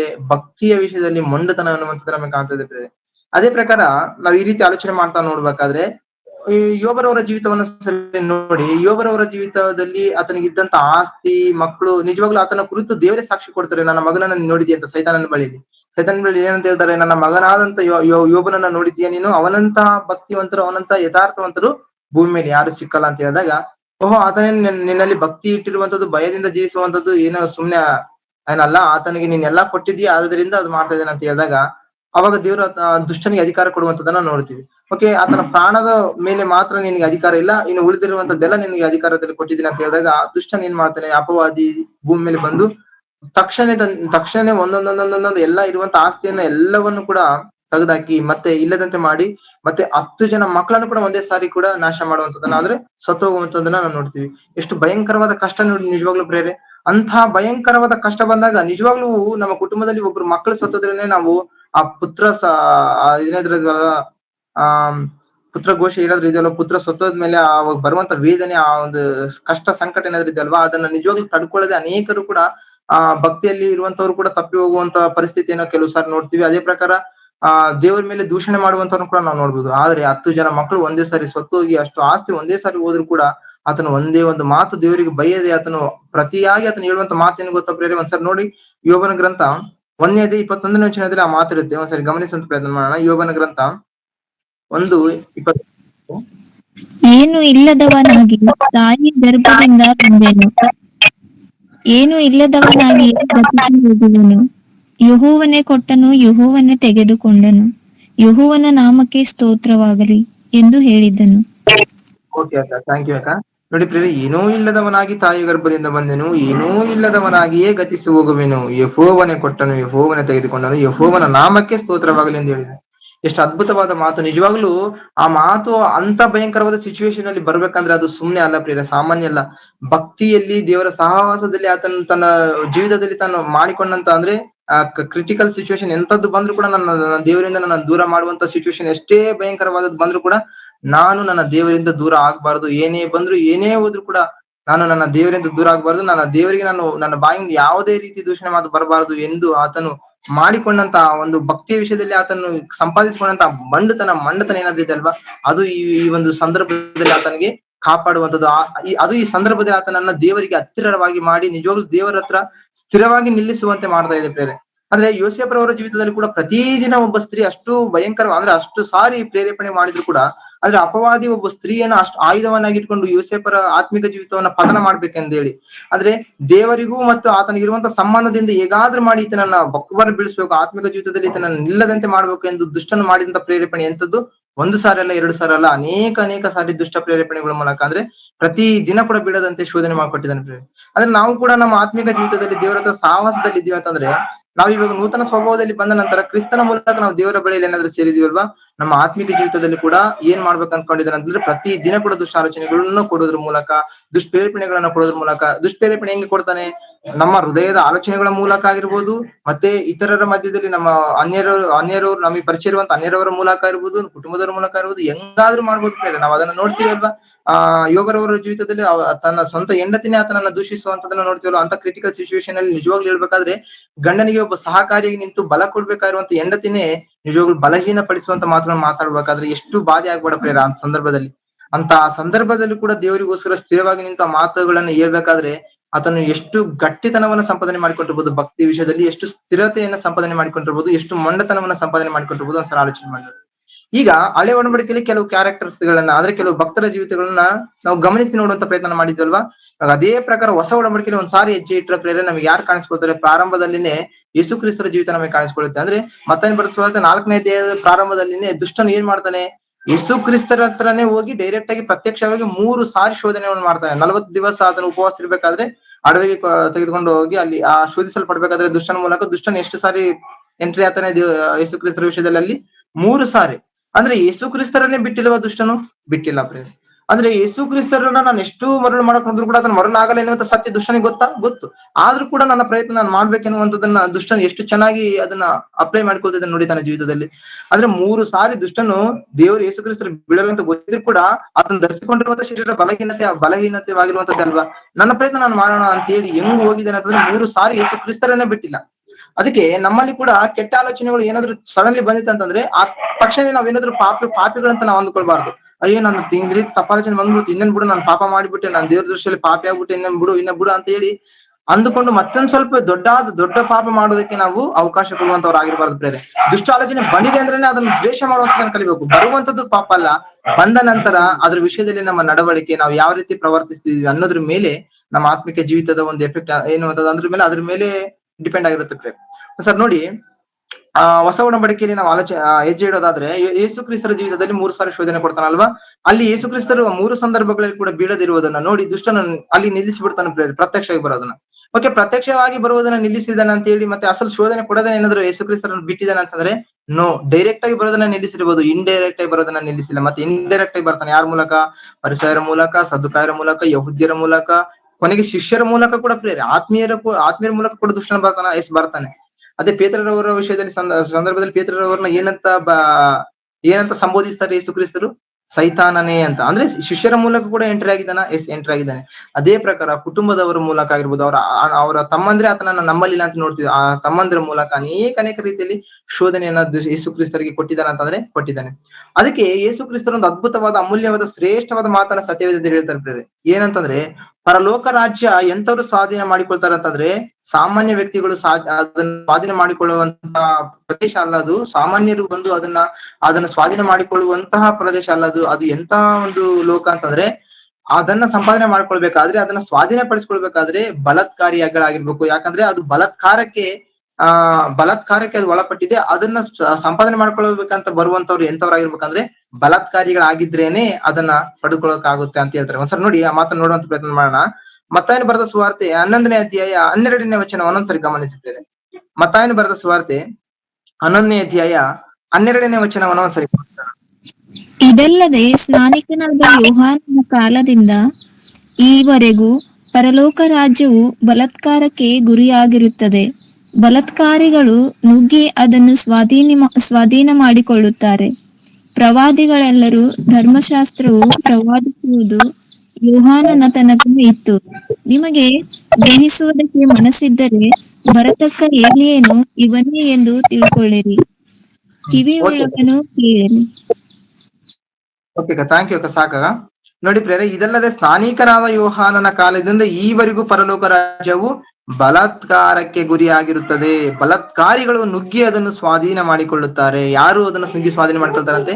ಬಲಾತ್ಕಾರಿಗಳು ಸಾಮಾನ್ಯರು ಅಂತ ಇಲ್ಲಿ ಬರಿತಾ ಇಲ್ಲ ಪ್ರೇರೆ. ಬಲಾತ್ಕಾರಿಗಳು ನಿಜವಾಗ್ಲೂ ಭಕ್ತಿಯ ವಿಷಯದಲ್ಲಿ ನಾವು ಭಕ್ತರನ್ನ ಒಂದ್ಸರಿ ಗಮನಿಸಿ ನೋಡಿದ್ರೆ ಅವರೆಲ್ಲರೂ ಕೂಡ ಭಕ್ತಿಯಲ್ಲಿ ಬಲಾತ್ಕಾರಿಗಳಾಗಿದ್ದಾರೆ ಪ್ರೇರೆ. ಬಲಾತ್ಕಾರಿಗಳು ನಿಜವಾಗ್ಲೂ ಅವ್ರಿಗೆ ಬಂದಿರುವಂತ ಟೆಂಪ್ಟೇಷನ್ಸ್, ಶೋಧನೆಗಳು ದುಷ್ಟನ ಮೂಲಕ ಇರ್ಬೋದು, ಇತರ ಮೂಲಕ ಇರ್ಬೋದು. ದುಷ್ಟನ ಏನಾದ್ರೂ ಎಂಟ್ರಿ ಆಗಿದ್ದಾನಲ್ವಾ, ಅವ್ರ ವಿಷಯದಲ್ಲಿ ಸ್ವಲ್ಪ ಒಂದು ಚಿಕ್ಕ ವಿಷಯ ಅಲ್ಲ ಪ್ರೇರೆ, ಬಹಳ ಭಯಂಕರವಾದ ರೀತಿಯಲ್ಲಿ ಎಂಟರ್ ಆಗಿದ್ರು ಕೂಡ ಅವ್ರು ಎಲ್ಲಿ ಕೂಡ ಅವಕಾಶ ಕೊಡ್ತಿಲ್ಲ. ಯಾಕೆ ಗೊತ್ತಾ? ಅವ್ರು ಒಂದನ್ನು ಮಾತ್ರ ಸಂಪಾದನೆ ಮಾಡಿಕೊಂಡಿದ್ದಾರೆ, ಏನು ಬಲಾತ್ಕಾರಿಗಳಾಗಿದ್ದಾರೆ ಪ್ರೇರೆ. ಅಂದ್ರೆ ಮೊಂಡರಾಗಿದ್ದಾರೆ ಪ್ರೇರೆ. ಭಕ್ತಿ ವಿಷಯದಲ್ಲಿ ಎಷ್ಟೇ ಶೋಧನೆ ಬಂದ್ರು, ಏನೇ ಬಂದ್ರು, ಏನೇ ಹೋದ್ರು, ನಾನು ನನ್ನ ದೇವರಿಂದ ದೂರ ಆಗ್ಬಾರ್ದು ಎಂದು ಹೇಳಿ ಮೊಂಡರಾಗಿ ಬಲಾತ್ಕಾರಿಗಳಾಗಿರೋದ್ರಿಂದ ಪರಲೋಕ ರಾಜ್ಯ ಪಡೆದುಕೊಳ್ಳೋದಕ್ಕೆ ಅರ್ಹರಾಗಿ ಈಗ ಪರದೇಶಿಯಲ್ಲಿ ವೇಟಿಂಗ್ ಲಿಸ್ಟ್ ಅಲ್ಲಿ ಅವ್ರು ವೇಟ್ ಮಾಡ್ತಾ ಇದ್ದಾರೆ. ನಾವೆಲ್ಲರೂ ಕೂಡ ಈಗ ಪರದೇಶಿ ಹೋಗ್ಬೇಕು, ವೇಟಿಂಗ್ ಲಿಸ್ಟ್ ಅಲ್ಲಿ ನಾವು ಕೂಡ ಇರ್ಬೇಕು, ಅಥವಾ ಯೇಸು ಕ್ರಿಸ್ತರ ಎರಡನೇ ಆಗಮನ ಒಂದ್ ವೇಳೆ ಆಗ್ಬಿಟ್ರೆ ಆ ತಕ್ಷಣನೇ ಆ ಪರಲೋಕಕ್ಕೆ ಹೋಗ್ಬೇಕು ಅಂದ್ರೂ ಕೂಡ ನಾವು ನಮ್ಮ ಜೀವಿತದಲ್ಲಿ ನಾವು ಸಂಪಾದನೆ ಮಾಡ್ಕೊಳ್ಬೇಕಾಗಿರುವಂತದ್ದು ಏನ್ ಗೊತ್ತಾ? ಮೊಂಡತನವನ್ನ ಪ್ರೇರೆ. ಇನ್ನು ನಾವ್ ಎಷ್ಟು ಸಂಪಾದನೆ ಮಾಡ್ಕೊಳ್ಬೇಕಂತಂದ್ರೆ, ಮೊದಲನೇ ಶತಮಾನದಲ್ಲಿಯೇ ಭಕ್ತರು ಪತ್ರಿಕೆಗಳನ್ನ ಬರಿತಾ ಹೇಳಿರುವಂತ ಮಾತೇನು, ಇದು ಕೊನೇ ದಿನಗಳು, ಕೊನೇ ಕಾಲ ಅಂತ. ಇವಾಗ ಅಲ್ಲಿಂದ ಇಲ್ಲಿ ಲೆಕ್ಕ ಹಾಕೊಂಡು ಸುಮಾರು 2000 ವರ್ಷಗಳೇ ಕಳೆದೋಗಿದಲ್ವ ಪ್ರೇರೆ. ಮತ್ತೆ ಈ ದಿನಗಳನ್ನ ಯಾವ ದಿನಗಳಂತ ನಾವ್ ಹೇಳ್ಬೋದು? ಕೊನೇ ದಿನಗಳಲ್ಲ, ಕಟ್ಟ ಕಡೆಯ ದಿನಗಳಂತ ನಾವ್ ಹೇಳ್ಬೋದು. ಅಂದ್ರೆ ಇವಾಗ ಇರುವಂತ ದಿನಗಳು ಬಹಳ ಭಯಂಕರವಾಗಿರುವಂತ ಕಟ್ಟ ಕಡೆಯ ದಿನಗಳಲ್ಲಿ ನಾವಿದ್ದೀವಿ. ಆದ್ರೆ ದುಷ್ಟನು ಪ್ರಾರಂಭದಿಂದಲೇ ತನ್ನ ಕೆಲಸವನ್ನ ಮಾಡ್ತಾ, ಸ್ವಲ್ಪ ಕೂಡ ರೆಸ್ಟ್ ಇಲ್ಲದೆ ಮಾಡ್ತಾ ಬಂದಿದ್ದಾನೆ ಅಂತಂದ್ರೆ, ಈ ಕಟ್ಟ ಕಡೆಯ ದಿನಗಳಲ್ಲಿ ಇನ್ನೆಷ್ಟು ಭಯಂಕರವಾಗಿ ಕೆಲಸ ಮಾಡ್ತಿರ್ಬೋದು ಒಂದ್ಸಲ ಆಲೋಚನೆ ಮಾಡಿ. ಅದಕ್ಕೆ ಪ್ರೇರೆ, ನಮ್ಮ ಜೀವಿತದಲ್ಲಿ ಅನೇಕ ಆಲೋಚನೆ ಬರ್ತಾ ಇರುತ್ತೆ. ನಾವು ಭಯ ಪಡಬಾರ್ದು ಆ ಸಮಯದಲ್ಲಿ. ದುಷ್ಟ ಆಲೋಚನೆಗಳು ಬರ್ತಿರ್ತವಲ್ವಾ, ಅಯ್ಯೋ ನಾನು ಏನ್ ಮಾಡ್ಬೇಕಂತ ಟೆನ್ಷನ್ ತೆಗೆದುಕೊಳ್ಳದೆ, ಆ ದುಷ್ಟ ಆಲೋಚನೆ ಬಂದ ತಕ್ಷಣ ಅದನ್ನ ದ್ವೇಷ ಮಾಡೋದ್ರ ಮೂಲಕ ದೇವ್ರ ಹತ್ರ ಪ್ರಾರ್ಥನೆ ಮಾಡಿ, ತಂದೆ ಈ ರೀತಿ ಆಲೋಚನೆ ಬರ್ತಾ ಇದೆ, ಅದನ್ನ ತೆಗೆದಾಕಿ ಅಂತ ನಾವು ದೇವ್ರ ಹತ್ರ ಪ್ರಾರ್ಥನೆ ಮಾಡಿದ್ರೆ, ಆ ಸಮಯದಲ್ಲಿ ನಮ್ಮನ್ನ ಬಲಪಡಿಸಿ ಭಕ್ತಿಯಲ್ಲಿ ಮೊಂಡತನವನ್ನ ನಮಗೆ ಕೊಟ್ಟು ನಮ್ಮ ಮೇಲೆ ಕೈ ಇಟ್ಟು ನಮ್ಮನ್ನು ನಿಜವಾಗ್ಲೂ ಬಲಪಡಿಸುವಂತ ತಂದೆಯಾದ ದೇವರು ನಮಗಿದ್ದಾನೆ. ಕಟ್ಟ ಕಡೆಯ ದಿನಗಳಲ್ಲಿ ನೀವು ಇದನ್ನು ಗ್ರಹಿಸುವಿರಿ. ನಿಜವಾಗ್ಲೂ ಅಣ್ಣನವ್ರ ರೆಫರೆನ್ಸ್ ಗಳನ್ನು ಕೂಡ ಚೆನ್ನಾಗಿ ಆಗ್ತಾ ಇದಾರೆ, ನಾವು ನೋಡ್ತೀವಿ. ಅಂದ್ರೆ ಈಗ ನಾವಿರುವಂತ ದಿನಗಳು ಕಟ್ಟ ಕಡೆಯ ದಿನಗಳಾಗಿದೆ ಪ್ರೇರ. ಸೊ ಆಗಿರೋದ್ರಿಂದ ಇಂತಹ ದಿನಗಳಿರುವಂತ ನಮ್ಮ ಭಕ್ತಿ ಜೀವಿತ ಕಾಪಾಡಲ್ಪಡ್ಬೇಕು, ದೇವ್ರ ಜೊತೆ ನಾವ್ ಇರ್ಬೇಕು. ಕೊನೆಗೆ ನಾವು ದೇವ್ರ ಪರಲೋಕವನ್ನು ಸಂಪಾದನೆ ಮಾಡ್ಕೊಳ್ಬೇಕು. ನಾವು ಯಾವ್ದಕ್ಕೋಸ್ಕರ ದೇವ್ರ ನಂಬಿದೀವಿ ಹೇಳಿ? ಪರಲೋಕ ಬರುತ್ತೆ ಅಂತಲ್ವಾ? ಪರಲೋಕಕ್ಕೋಸ್ಕರನೇ ಅಲ್ವಾ? ನಿತ್ಯ ಜೀವದ ನಿಮಿತ್ತ ಅಲ್ವಾ? ಆ ನಿತ್ಯ ಜೀವ ನಮಗೆ ಬೇಕಾದ್ರೆ ನಾವು ಬಲಾತ್ಕಾರಿಗಳಾಗಿರ್ಬೇಕಂತೆ. ನಾವು ಸಾಮಾನ್ಯರಾಗಿಯೇ ಉಳಿದು ಬಿಟ್ರೆ ಖಂಡಿತವಾಗಿ ಅಲ್ಲಿಗೆ ಹೋಗ್ಲಿಕ್ಕೆ ಸಾಧ್ಯವಾಗಲ್ಲ ಅಂತ ಪ್ರೇರೆ. ಬಲಾತ್ಕಾರಿಗಳಾಗ್ಬೇಕಂತೆ, ಮೊಂಡರಾಗ್ಬೇಕಂತ ಪ್ರೇರೆ ಭಕ್ತಿ ವಿಷಯದಲ್ಲಿ. ಅಂದ್ರೆ ಈ ಪೂರ್ವ ಸ್ವಭಾವದಲ್ಲಿ ನಾವ್ ಹೇಗಿದ್ವಿ? ಕೆಟ್ಟ ವಿಚಾರದಲ್ಲಿ ಮೊಂಡರಾಗಿದ್ವಿ, ಯಾರೇ ಹೇಳಿದ್ರು ಕೂಡ ಬದಲಾಗದಂತ ಇದ್ವಿ. ಅಂದ್ರೆ ಯೇಸು ಕ್ರಿಸ್ತರೇ ಬಂದು ಹೇಳಿ ನಮ್ಮನ್ನ ಆ ಮೊಂಡತನದಿಂದ ಬಿಡಿಸಿದ್ರು. ಅಂದ್ರೆ ಈ ತರ ಯಾರಾದ್ರೂ ಹೇಳಿದ್ರೆ ನಾವು ಕೇಳ್ತಾ ಇರ್ಲಿಲ್ವಾ? ಕೇಳ್ತಾ ಇರ್ಲಿಲ್ಲ. ಅಷ್ಟು ಭಯಂಕರವಾದ ಮೊಂಡತ್ವದಲ್ಲಿ ನಾವು ಬಿದ್ದಿದ್ವಿ ಪೂರ್ವ ಸ್ವಭಾವದಲ್ಲಿ. ಆದ್ರೆ ಅಂತ ಭಯಂಕರವಾದಂತ ಪೂರ್ವ ಸ್ವಭಾವವನ್ನ ಸಾಯಿಸುದ್ರ ಮೂಲಕ ನಮಗೆ ನೂತನ ಸ್ವಭಾವವನ್ನ ಕೊಟ್ಟು, ದೇವರು ಯೇಸು ಕ್ರಿಸ್ತರ ಪ್ರಾಣ ತೆಗೆದ ಮೂಲಕ ನೂತನ ಸ್ವಭಾವವನ್ನು ಕೊಡ್ತಾ ಇದ್ದಾರೆ. ಸೊ ಈಗ ನೂತನ ಸ್ವಭಾವದಲ್ಲಿ ಕೂಡ ನಾವು ಯಾವ್ದನ್ನ ಸಂಪಾದನೆ ಮಾಡ್ಕೋಬೇಕಂತಂದ್ರೆ, ಬಂಡುತನವನ್ನ ಕ್ರಿಸ್ತನ ವಿಷಯದಲ್ಲಿ, ಭಕ್ತಿ ವಿಷಯದಲ್ಲಿ ಅದನ್ನ ನಾವು ಸಂಪಾದನೆ ಮಾಡ್ಕೊಂಡ್ವಿ ಅಂತಂದ್ರೆ ದೇವರ ಸಹವಾಸದಲ್ಲಿ ನಾವು ಸ್ಥಿರವಾಗಿ ನಿಲ್ಲಲಿಕ್ಕೆ ಸಾಧ್ಯವಾಗುತ್ತೆ. ನೋಡಿ, ಈ ಹೊಸ ಒಡಂಬಡಿಕೆಯಲ್ಲಿ ಕೂಡ ಒಂದು ಕೊನೆಯ ಕ್ಯಾರೆಕ್ಟರ್ ಒಂದನ್ನು ನೋಡಿ ಮುಕ್ತಾಯ ಮಾಡ್ಕೊಳ್ಳುವಂತ ಪ್ರಯತ್ನ ಮಾಡೋಣ, ಯಾಕಂದ್ರೆ ಸಮಯ ಕೂಡ ಆಲ್ರೆಡಿ ಆಗ್ಬಿಡ್ತು. ಕೊನೆಯ ಕ್ಯಾರೆಕ್ಟರ್ ಪ್ರೇರೆ ಯಾರು ಅಂತಂದ್ರೆ, ಆತನೇ ಭಕ್ತನಾಗಿರುವಂತ ಅಪೊಸ್ತಲನಾಗಿರುವಂತ ಪೌಲರವರ ವಿಷಯದಲ್ಲಿ ಒಂದ್ಸರಿ ಆಲೋಚನೆ ಮಾಡಿ ನೋಡಿ. ಈತನು ಪ್ರಾರಂಭದಲ್ಲಿ ಯಾರು ಪ್ರೇರೆ? ಸಾಮಾನ್ಯ ವ್ಯಕ್ತಿ ಅಲ್ಲ, ಮಹಾಹಿಂಸಕನು ಪ್ರೇರೆ. ಸಭೆ ಹಿಂಸಕನು ಅಂತಂದ್ರೆ ಕ್ರಿಸ್ತ ಸಭೆ ಹಿಂಸಕನು. ಅಂದ್ರೆ ಕ್ರಿಸ್ತನ ನಂಬಿರುವಂತ ಭಕ್ತರನ್ನು ಹಿಂಸೆ ಕೊಡುವಂತ ಹಿಂಸಕನು. ಎಂತ ಹಿಂಸಕನು? ಸಾಮಾನ್ಯ ಹಿಂಸಕನ? ಮಹಾಹಿಂಸಕನ ಅಂದ್ರೆ ಭಯಂಕರವಾಗಿರುವಂತ ಮಹಾಹಿಂಸಕನು. ಆದ್ರೆ ಈತನ ಜೀವಿತದಲ್ಲಿ ಒಂದು ಪ್ರೊಸೀಜರ್ ನಡೆಯುತ್ತೆ ಪ್ರೇರೆ, ಒಂದು ಕಾರ್ಯ ನಡೆಯುತ್ತೆ. ಏನಂತಂದ್ರೆ, ಈತ ಈ ರೀತಿನೇ ಎಲ್ಲಾರು ಕೂಡ ಸಾಯಿಸ್ಬೇಕು, ಎಲ್ಲಾರು ಕೂಡ ಸೆರೆಯಲ್ಲಿ ಹಾಕ್ಬೇಕು, ಯೇಸು ಕ್ರಿಸ್ತರ ಹೆಸರನ್ನ ಎತ್ತಿ ಆರಾಧಿಸುವಂತವ್ರನ್ನೆಲ್ಲರನ್ನ ಅಂತ ಹೇಳ್ತಾ ದಮಸ್ಕಕ್ಕೆ ಹೋಗ್ತಿರ್ಬೇಕಾದ್ರೆ ಪ್ರಯಾಣದ ದಾರಿ ಮಧ್ಯದಲ್ಲಿ ಯೇಸು ಕ್ರಿಸ್ತರ ಪ್ರತ್ಯಕ್ಷರಾಗುವಂತದ್ದು, ಈತನ ಕಣ್ಣುಗಳು ಹೋಗುವಂತದ್ದು, ನಂತರ ಭಕ್ತನ ಮೂಲಕ ಕಣ್ಣುಗಳನ್ನು ಬರಮಾಡಿಕೊಳ್ಳುವಂಥದ್ದು, ನಂತರ ತೆಗೆದುಕೊಳ್ಳುವಂಥದ್ದು, ನಂತರ ಅದು ಯೇಸು ಕ್ರಿಸ್ತರನ್ನು ನಂಬುವಂಥದ್ದು ನಡೆಯುತ್ತೆ. ಆದ್ರೆ ಈ ಪ್ರೊಸೀಜರ್ ನಡೆಯೋದಕ್ಕಿಂತ ಹಿಂದಕ್ಕೆ ಹೋದ್ರೆ ಈತನು ಮಹಾಹಿಂಸಕನು. ಈ ಪ್ರೊಸೀಜರ್ ಆದ ನಂತರ ಮುಂದಕ್ಕೆ ಹೋದ್ರೆ ಈತನು ಮಹಾಹಿಂಸೆಗಳನ್ನ ಅನುಭವಿಸಿರುವಂತ ಭಕ್ತನಾಗಿ ಇನ್ನು ಸಮಯ ಮಾಡಿ ಈ ಮಹಾಹಿಂಸಕನು ಪೂರ್ವ ಸ್ವಭಾವದಲ್ಲಿ ಅದು ಜೀವಿತದಲ್ಲಿ ನಾವು ನೋಡಿದ್ರೆ ಆತನಿಗೆ ಬಂದಂತ ಸಾಮಾನ್ಯವಾಗಿರುವಂತವುಗಳೆಲ್ಲ ಪ್ರೇರೆ ಮಹಾಶ್ರಮಗಳನ್ನ ಅನುಭವಿಸಿದ್ದಾನೆ. ಆತನ ಯಾವ ರೀತಿ ಈ ಮುಂಚೆ ಮಹಾ ಹಿಂಸೆಗಳನ್ನು ಕೊಟ್ಟಿದನೋ ಅಂತ ಹಿಂಸೆಗಳನ್ನೇ ತನ್ನ ಜೀವಿತದಲ್ಲಿ ಭಯಂಕರವಾದಂತ ಹಿಂಸೆಗಳನ್ನ ಅನುಭವಿಸಿದ್ದಾನೆ ಪ್ರೇರೆ. ನಿಜವಾಗ್ಲೂ ಅಂತ ಭಯಂಕರವಾದ ಹಿಂಸೆಗಳನ್ನ ಅನುಭವಿಸ್ತಿರ್ಬೇಕಾದ್ರೆ ಎಲ್ಲಿ ಕೂಡ ದೇವರನ್ನ ದೂಷಿಸಿಲ್ವಾ? ದೇವರಿಂದ ಎಲ್ಲಿ ಕೂಡ ದೂರ ಆಗಿಲ್ವಾ? ಎದಕ್ ಬಿಡಪ್ಪ ಇಂತ ಒಂದು ಭಯಂಕರ ಕಷ್ಟಗಳು ಬರ್ತಿದೆ, ಇಷ್ಟೆಲ್ಲ ಕಷ್ಟ ಅನುಭವಿಸಿ ನಾನು ದೇವ್ರ ಕೆಲಸ ಮಾಡ್ಬೇಕನ್ನುವಂಥದ್ದು ಏನಾದ್ರು ಇದೇನಾ ಅನ್ನುವಂತ ಆಲೋಚನೆಗಳು ಏನಾದ್ರು ಆತನಿಗೆ ಬಂದಿಲ್ವಾ? ನಿಜವಾಗ್ಲೂ ಆಲೋಚನೆ ಮಾಡಿ ಪ್ರೇರೆ, ಆತನಿಗೆ ಬಂದಂತ ಕಷ್ಟಗಳು ಒಂದು ರೀತಿಯಲ್ಲಿ ಅಲ್ವಲ್ವಾ? ನಾವು ನೋಡ್ತೀವಿ 2ನೇ ಕೊರಿಂಥ 11ನೇ ಅಧ್ಯಾಯ 27ನೇ ವಚನದಿಂದ ನಾವು ನೋಡ್ತಾ ಹೋದ್ರೆ ಆತನ ಒಂದು ಲಿಸ್ಟ್ ಕೊಡ್ತಾನೆ. ಎಂತ ಶ್ರಮೆಗಳು ಪ್ರೇರೆ ನಮ್ಮಿಂದ ಅದರಲ್ಲಿ ಒಂದು ಬಂದ್ರು ಕೂಡ ನಮಗೆ ತಡ್ಕೊಳಕ್ ಆಗಲ್ಲ ಅಂತ ಭಯಂಕರವಾದ ಶ್ರಮೆಗಳು ಆತನ ಜೀವಿತದಲ್ಲಿ ಬಂದಿದೆ. ಅಂತ ಭಯಂಕರವಾದ ಶ್ರಮೆಗಳು ಬಂದ್ರು ಕೂಡ ದೇವರಿಂದ ಆತನನ್ನ ದೂರ ಮಾಡ್ಲಿಕ್ಕೆ ಯಾವುದರಿಂದ ಕೂಡ ಸಾಧ್ಯವಾಗ್ಲಿಲ್ಲ. ಕಾರಣ ಒಂದೇ ಒಂದು ಪ್ರೇರೆ ಡಿಫ್ರೆಂಟ್ ಪಾಯಿಂಟ್ ಏನು ಅಂತಂದ್ರೆ, ಆತನು ಕೂಡ ಭಕ್ತಿಯಲ್ಲಿ ಮಂಡನಾಗಿ ಬಿಟ್ಟಿದ್ದಾನೆ. ಏನೇ ಬಂದ್ರು ಏನೇ ಹೋದ್ರು ನಾನು ಇವತ್ತೇ ಸತ್ತರೂ ಕೂಡ ನಾನು ದೇವರನ್ನ ಬಿಡಬಾರದು ಎಂದು ಮಂಡನಾಗಿ ತನ್ನ ಜೀವಿತದಲ್ಲಿ ತನ್ನ ಒಂದು ಒಳ್ಳೆ ಕ್ರಿಯೆಗಳ ಮೂಲಕ ಅಂದ್ರೆ ಮಂಡನಾಗಿ ಬದುಕಿರುವಂತದನ್ನ ನಾವು ನೋಡ್ತೀವಿ. ನೋಡಿ, ಆತನ ವಿಷಯದಲ್ಲಿ ಆತನ ಕೊಡುವಂತ ಒಂದು ಅದ್ಭುತವಾದ ಮಾತನ್ನ ನೋಡಿಕೊಂಡು ಮುಕ್ತಾಯ ಮಾಡ್ಕೊಳ್ಳುವಂತ ಪ್ರಯತ್ನ ಮಾಡೋಣ. ಕ್ರಿಸ್ತನ ಪ್ರೀತಿಯ ವಿಷಯದಲ್ಲಿ ಆತನ ಎಷ್ಟು ಮೊಂಡತನವನ್ನ ಸಂಪಾದನೆ ಮಾಡ್ಕೊಂಡಿದ್ದಾನೆ ಅಂತಂದ್ರೆ ಆತನ ಹೇಳುವಂತ ಮಾತು ನೋಡಿದ್ರೆ, ರೋಮಪುರದವರಿಗೆ ಬರೆದ ಪತ್ರಕ್ಕೆ 8ನೇ ಅಧ್ಯಾಯ 35ನೇ ವಚನವನ್ನು ಒಂದ್ಸರಿ ಗಮನಿಸೋಣ. ಕ್ರಿಸ್ತ ಪ್ರೀತಿಯಿಂದ ನಮ್ಮನ್ನು ಬದಲಿಸುವವರು ಯಾರು? ಕಷ್ಟವೋ, ಸಂಕಟವೋ, ಹಿಂಸೆಯೋ, ಅನ್ನವಿಲ್ಲದಿರುವುದೋ, ವಸ್ತ್ರವಿಲ್ಲದಿರುವುದೋ, ಗಂಡಾಂತರವೋ, ಖಡ್ಗವೋ? ದೇವರೇ, ನಾವು ನಿನ್ನ ನಿಮಿತ್ತ ದಿನವೆಲ್ಲ ಕೊಲೆಗೆ ಗುರಿಯಾಗಿದ್ದೇವೆ. ಜನರು ನಮ್ಮನ್ನು ಕೊಯ್ಗುರಿಗಳಂತೆ ಎಣಿಸಿದರು ಎಂಬುದಾಗಿ ಬರೆದಿರುವಂತೆ ಆಗುತ್ತದಲ್ಲ. ಆದರೆ ನಮ್ಮನ್ನು ಪ್ರೀತಿಸಿದ ಆತನ ಮೂಲಕವಾಗಿ ನಾವು ಎಲ್ಲಾ ವಿಷಯಗಳಲ್ಲಿ ಪೂರ್ಣ ಜಯಶಾಲಿಗಳಾಗಿರುತ್ತೇವೆ. ಹೇಗೆಂದರೆ, ಮರಣವಾಗಲಿ, ಜೀವವಾಗಲಿ, ದೇವದೂತರಾಗಲಿ, ದುರಾತ್ಮಗಳಾಗಲಿ, ಈಗಿನ ಸಂಗತಿಗಳಾಗಲಿ, ಮುಂದಿನ ಸಂಗತಿಗಳಾಗಲಿ, ಮಹತ್ವ ಉಳ್ಳವುಗಳಾಗಲಿ, ಮೇಲಣ ಲೋಕವಾಗಲಿ, ಕೆಳಗಣ ಲೋಕವಾಗಲಿ, ಬೇರೆ ಯಾವ ಸೃಷ್ಟಿಯಾಗಲಿ ನಮ್ಮನ್ನು ನಮ್ಮ ಕರ್ತನಾದ ಯೇಸು ಕ್ರಿಸ್ತನಲ್ಲಿ ತೋರಿ ಬಂದ ದೇವರ ಪ್ರೀತಿಯಿಂದ ಅಗಲಿಸಲಾರವೆಂದು ನನಗೆ ನಿಶ್ಚಯ ಉಂಟು. ಸಾಕು ಅಕ್ಕ, ಥ್ಯಾಂಕ್ ಯು ಅಕ್ಕ.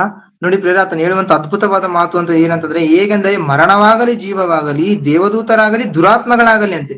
ಅಂದ್ರೆ ದುರಾತ್ಮಗಳು ನಮ್ಮನ್ನ ಭಕ್ತಿಯಿಂದ ಕೆಡಿಸೋದಕ್ಕೆ, ದೇವರಿಂದ ದೂರ ಮಾಡ್ಲಿಕ್ಕೆ ಎಷ್ಟು ಪ್ರಯತ್ನ ಮಾಡ್ತಾ ಗೊತ್ತಲ್ವಾ? ಅಂತ ದುರಾತ್ಮಗಳು ಬಂದ್ರು ಕೂಡ ನನ್ನ ಕ್ರಿಸ್ತನಲ್ಲಿ ಕಂಡು ಬಂದಂತ ದೇವರ ಪ್ರೀತಿಯಿಂದ ದೂರ ಮಾಡ್ಲಿಕ್ಕೆ ಅಸಾಧ್ಯ. ನನ್ನನ್ನು ದೇವರಿಂದ ಅಂದ್ರೆ ಕ್ರಿಸ್ತನಲ್ಲಿ ಕಂಡು ಬಂದಂತ ಆ ಒಂದು ಶ್ರೇಷ್ಠವಾದ ದೇವರ ಪ್ರೀತಿಯಿಂದ ನನ್ನನ್ನು ದೂರ ಮಾಡುವುದಕ್ಕೆ ಯಾವುದರಿಂದ ಕೂಡ ಸಾಧ್ಯವಿಲ್ಲ. ಅಷ್ಟು ನಿಜವಾಗ್ಲೂ ನಾನು ಭಕ್ತಿಯಲ್ಲಿ ಮೊಂಡನಾಗಿ ಬದುಕ್ತಾ ಇದ್ದೀನಿ ಅಂತ ಆತನು ಇಂಡೈರೆಕ್ಟ್ ಆಗಿ ತಿಳಿಸ್ತಾ ಇದ್ದಾನೆ. ನೋಡಿ ಏನಂತ ಹೇಳ್ತಿದ್ದಾರೆ ಅಂತಂದ್ರೆ, ಮರಣವಾಗಲಿ, ಜೀವವಾಗಲಿ, ದೇವದೂತರಾಗಲಿ, ದುರಾತ್ಮಗಳಾಗಲಿ. ಅಂದ್ರೆ ದೇವದೂತರು ನಮ್ಮನ್ನ ಭಕ್ತಿಯಿಂದ ಬೆಳೆಸಲಿಕ್ಕೆ ನೋಡ್ತಾರ? ಇಲ್ಲ. ಅಂದ್ರೆ ದೇವದೂತರು ನಮ್ಮನ್ನ ಭಕ್ತಿಯಲ್ಲಿ ಬೆಳೆಸೋದಕ್ಕೆ ಸಹಾಯಕರಾಗಿ ಇರ್ತಾರೆ. ಒಂದು ವೇಳೆ ಭಕ್ತಿಯಲ್ಲಿ ನಮ್ಮನ್ನ ಸ್ಥಿರಪಡಿಸುವಂತ ದೇವದೂತರೇ ದೇವರ ಅಪ್ಪಣೆ ಮೂಲಕ ನಮ್ಮ ಭಕ್ತಿಯನ್ನ ಟೆಸ್ಟ್ ಮಾಡಿಕೊಳ್ಳಿಕ್ಕೆ ಬಂದು ನಮ್ಮನ್ನ ಆ ರೀತಿಯಾದಂತ ಅವಿಶ್ವಾಸಕ್ಕೆ ಸಂಬಂಧಪಟ್ಟಂತ ಏನಾದ್ರೂ ಟೆಂಪ್ಟೇಷನ್ ಗಳನ್ನ ಕೊಟ್ಟರು ಕೂಡ ಆ ದೇವದೂತರನ್ನು ಕೂಡ ಸಾಧ್ಯವಿಲ್ಲ ನಮ್ಮನ್ನ ದೇವರ ಪ್ರೀತಿಯಿಂದ, ಕ್ರಿಸ್ತನಲ್ಲಿ ಕಾಣುವಂತ ದೇವರ ಪ್ರೀತಿಯಿಂದ ದೂರ ಮಾಡ್ಲಿಕ್ಕೆ ಎಂದು ಹೇಳ್ತಾ ಇದ್ದಾನೆ ಪ್ರೇರೆ. ನಿಜವಾಗ್ಲೂ ಎಷ್ಟು ಅದ್ಭುತವಾದ ಭಕ್ತಿ ಅಲ್ವಾ? ಆತನ ಎಷ್ಟು ಸ್ಥಿರತ್ವವನ್ನ, ಎಷ್ಟು ಮೊಂಡತನವನ್ನ ಭಕ್ತಿಯಲ್ಲಿ ಸಂಪಾದನೆ ಮಾಡಿಕೊಂಡಿದ್ದಾನೆ ಒಂದ್ಸಲ ಆಲೋಚನೆ ಮಾಡಿ ಪ್ರೇರೆ. ಅದೇ ಪ್ರಕಾರ ಅಂದ್ರೆ ಹೊಸ ಒಡಂಬಡಿಕೆಯಲ್ಲಿ ಕೂಡ ನಾವು ನೋಡ್ತಾ ಇದೀವಿ ಭಕ್ತರ ಜೀವಿತದಲ್ಲಿ ಇವರು ಕೂಡ ಯಾವ ರೀತಿ ಬದುಕಿದ್ದಾರೆ ಅಂತಂದ್ರೆ, ಭಕ್ತಿಯ ವಿಷಯದಲ್ಲಿ, ದೇವರ ಒಂದು ಸಹವಾಸದ ವಿಷಯದಲ್ಲಿ ಎಷ್ಟು ಮೊಂಡರಾಗಿದ್ದಾರೆ ಅಂತಂದ್ರೆ, ದುಷ್ಟನು ಎಷ್ಟೇ ದುಷ್ಪ್ರೇರಣೆಗಳನ್ನ ಕೊಟ್ಟರು ಕೂಡ ಅನೇಕ ರೀತಿಯಲ್ಲಿ ಯಾವ ಯಾಂಗಲ್ಗಳಲ್ಲಿ ಬಂದ್ರು ಕೂಡ ನಮ್ಮನ್ನ ದೇವರ ಪ್ರೀತಿಯಿಂದ ದೂರ ಮಾಡ್ಲಿಕ್ಕೆ ಅಸಾಧ್ಯ. ಅಷ್ಟು ಸ್ಥಿರವಾದದ್ದು ನನ್ನ ದೇವರ ಪ್ರೀತಿ ಎಂದು ನಂಬಿ ಆ ನಂಬಿಕೆಯ ವಿಷಯದಲ್ಲಿ, ಆ ವಿಶ್ವಾಸದ ವಿಷಯದಲ್ಲಿ ಮೊಂಡತನವನ್ನ ಸಂಪಾದನೆ ಮಾಡಿಕೊಂಡು, ಆ ಹೋರಾಟದ ವಿಷಯದಲ್ಲಿ ಅಷ್ಟು ಮೊಂಡತನವನ್ನು ಸಂಪಾದನೆ ಮಾಡಿಕೊಂಡದರಿಂದಲೇ ಆ ಒಂದು ದೊಡ್ಡ ಹೋರಾಟ ಮಾಡ್ಲಿಕ್ಕೆ ಆಯ್ತು. ಕೊನೆಗೆ ಆತನ ಹೇಳ್ತಾನಲ್ವಾ ತಿಮೋತಿಯವರಿಗೆ ಬರೀತಾ ಎರಡನೇ ಪತ್ರಿಕೆ 4ನೇ ಅಧ್ಯಾಯದಲ್ಲಿ, ನಾನು ಶ್ರೇಷ್ಠ ಹೋರಾಟವನ್ನು ಮಾಡಿದ್ದೇನೆ ಅಂತ. ನಿಜವಾಗ್ಲೂ ಆತನ ಮಾಡಿರುವಂತ ಹೋರಾಟ ಶ್ರೇಷ್ಠವಾದದ್ದೇ ಪ್ರೇರೆ. ಅಂತ ಹೋರಾಟನೇ ನಮ್ಮೆಲ್ಲರೂ ಕೂಡ ಇರೋದ್ರಿಂದ, ಅಂದ್ರೆ ನಾವು ಕೊನೆಯ ದಿನಗಳಲ್ಲಿರುವಂತ ನಮಗೆ ದೇವ್ರು ಕೊಡ್ತಿರುವಂತ ಎಚ್ಚರಿಕೆ ಮಾತೇನಂತಂದ್ರೆ, ಆಲೋಚನೆಗಳ ಮೂಲಕ ದುಷ್ಟ ಆಲೋಚನೆಗಳು, ದುಷ್ಪ್ರೇರಣೆಗಳು ಬರುತ್ತೆ. ಮತ್ತೆ ನಮ್ಮ ಆಲೋಚನೆಗಳ ಮೂಲಕವಲ್ಲದೆ ಅನೇಕರವರ ಮೂಲಕ ಆ ದುಷ್ಪ್ರೇರಣೆಗಳನ್ನ, ಕೆಲವು ಕ್ರಿಟಿಕಲ್ ಸಿಚುವೇಶನ್ಸ್ ಬರುತ್ತೆ. ಅಂತ ಸಂದರ್ಭದಲ್ಲಿ ನಾವು ಭಕ್ತಿಯಲ್ಲಿ ಬೀಳುವಂತ ಸಂದರ್ಭಗಳು ಅನೇಕ ಆಗ್ತಿರುತ್ತೆ. ಆದ್ರೆ ಅಂತ ಸಮಯದಲ್ಲಿ ನಾವು ಬೀಳಬಾರ್ದು. ದೇವರೆಲ್ಲ ಸ್ಥಿರವಾಗಿ ನಿಲ್ಬೇಕಾದ್ರೆ ಇವರೆಲ್ಲರ ಜೀವಿತಗಳನ್ನ ನೋಡ್ಕೊಂಡಿವಲ್ವಾ? ಇವರೆಲ್ಲರ ಜೀವಿತದಲ್ಲಿ ಕೂಡ ನಮಗೆ ಬಂದಿರುವಂತ ಸಾಮಾನ್ಯವಾಗಿರುವಂತ ಸಮಸ್ಯೆಗಳೆಲ್ಲ ನಮಗಿಂತ ಬಹಳ ಭಯಂಕರವಾಗಿರುವಂತ ಅಂದ್ರೆ ನಮಗೇನಂತ ಬಂದಿಲ್ಲ ಪ್ರಿಯ. ಅಂತ ಭಯಂಕರವಾದಂತ ಕಷ್ಟಗಳು ಬಂದಂತವರೇ ಸ್ಥಿರವಾಗಿ ನಿಲ್ತಾ ಇದ್ದಾರೆ. ಕಾರಣ ಏನಂತ ಗೊತ್ತಾ? ಅವರು ಭಕ್ತಿಯಲ್ಲಿ ಸ್ಥಿರತ್ವವನ್ನ, ಮೊಂಡತನವನ್ನ, ದೇವರ ವಿಷಯದಲ್ಲಿ, ದೇವರ ಸಹವಾಸದ ವಿಷಯದಲ್ಲಿ ಮೊಂಡತನವನ್ನ ಸಂಪಾದನೆ ಮಾಡಿಕೊಂಡು, ಅದಕ್ಕೆ ವಿರುದ್ಧವಾಗಿ ದುಷ್ಟನ್ನು ಎಷ್ಟೇ ದುಷ್ಪ್ರೇರಣೆಗಳನ್ನು ಕೊಟ್ಟು ಕೂಡ ಒಳಗಾಗದೆ ಮೊಂಡರಾಗಿ, ಯಥಾರ್ಥರಾಗಿ, ಭಕ್ತರಾಗಿ ನಿಂತಿದ್ದಾರೆ. ಸೊ ನಾವು ಕೂಡ ಈ ಕೊನೆ ದಿನಗಳಲ್ಲಿ ಭಕ್ತಿಯಲ್ಲಿ ನಾವು ಸ್ಥಿರವಾಗಿ, ದೃಢವಾಗಿ ನಿಲ್ಬೇಕಾದ್ರೆ ನಾವು ಕೂಡ ಒಂದನ್ನ ಸಂಪಾದನೆ ಮಾಡಿಕೊಳ್ಬೇಕು. ಏನು ಗೊತ್ತಾ? ಭಕ್ತಿಯಲ್ಲಿ ಮೊಂಡತನವನ್ನ, ದೇವರ ಸಹವಾಸದಲ್ಲಿ ನಾವು ಇರ್ತಾ ಇದೀವಲ್ವಾ, ಆ ಸಹವಾಸದಲ್ಲಿ ಮೊಂಡತನವನ್ನು ನಾವು ಸಂಪಾದನೆ ಮಾಡಿಕೊಳ್ಳುವಾಗ ದುಷ್ಟನ ನಮ್ಮನ್ನು ನೋಡಿ ಶೇಮ್ ಆಗ್ತಾನೆ. ಅಂದ್ರೆ ಆ ದುಃಖ ಅಸಹ್ಯ ನಿಜವಾಗ್ಲೂ ನೋಡಿ ಈಗ ನಾವು ಆಲೋಚನೆ ಮಾಡುವಂತ ಎಲ್ಲಾ ಸಂದರ್ಭಗಳಲ್ಲಿ ಒಂದ್ಸಾರಿ ಯೋಸೇಫರವರ ಜೀವಿತದಲ್ಲಿ ನಾವು ನೋಡ್ಬೇಕಾದ್ರೆ ಆ ಸ್ತ್ರೀಯನ್ನ ಪಕ್ಕಕ್ಕಿಟ್ರೆ ಆ ಸ್ತ್ರೀಗೆ ಬಂದಿರುವಂತ ಆಲೋಚನೆಗೆ ಮೇರೆಗೆ ನಾವು ಆಲೋಚನೆ ಮಾಡಿದ್ರೆ ಯಾರು ಬಂದಿದ್ದಾರೆ ಅಲ್ಲಿ ದುಷ್ಟಶಕ್ತಿ. ಆದ್ರೆ ಅಪವಾದಿ ಬಿಡಿಸ್ಬೇಕಂತ ಎಷ್ಟು ಪ್ರಯತ್ನ ಮಾಡಿದ್ದಾನೆ, ಎಷ್ಟು ಸಾರಿ ಪ್ರಯತ್ನ ಮಾಡಿದ್ದಾನೆ, ಪ್ರತಿ ದಿನ ಅಂತ ನಾವು ನೋಡ್ತಾ ಇದೀವಿ. ಆದ್ರೆ ಪ್ರತಿ ದಿನ ಇವತ್ತಿಲ್ಲದ್ರೆ ನಾಳೆ ಬೀಳ್ತಾನೇನೋ, ಇವತ್ತಿಲ್ಲದ್ರೆ ನಾಳೆ ಬೀಳ್ತಾನೇನೋ, ನಾಳೆ ಇಲ್ಲದ್ರೆ ನಾಡ್ದು ಬೀಳ್ತಾನೇನೋ, ಇವಾಗ ಇಲ್ಲಂದ್ರೆ ಇವಾಗ ಇನ್ನ ಎಷ್ಟು ಸಾರಿ ನೋಡಿ ಪ್ರೇರೆ ಬೀಳ್ತಾನೆ ಅಂತ ಪ್ರಯತ್ನ ಮಾಡಿದ್ರು.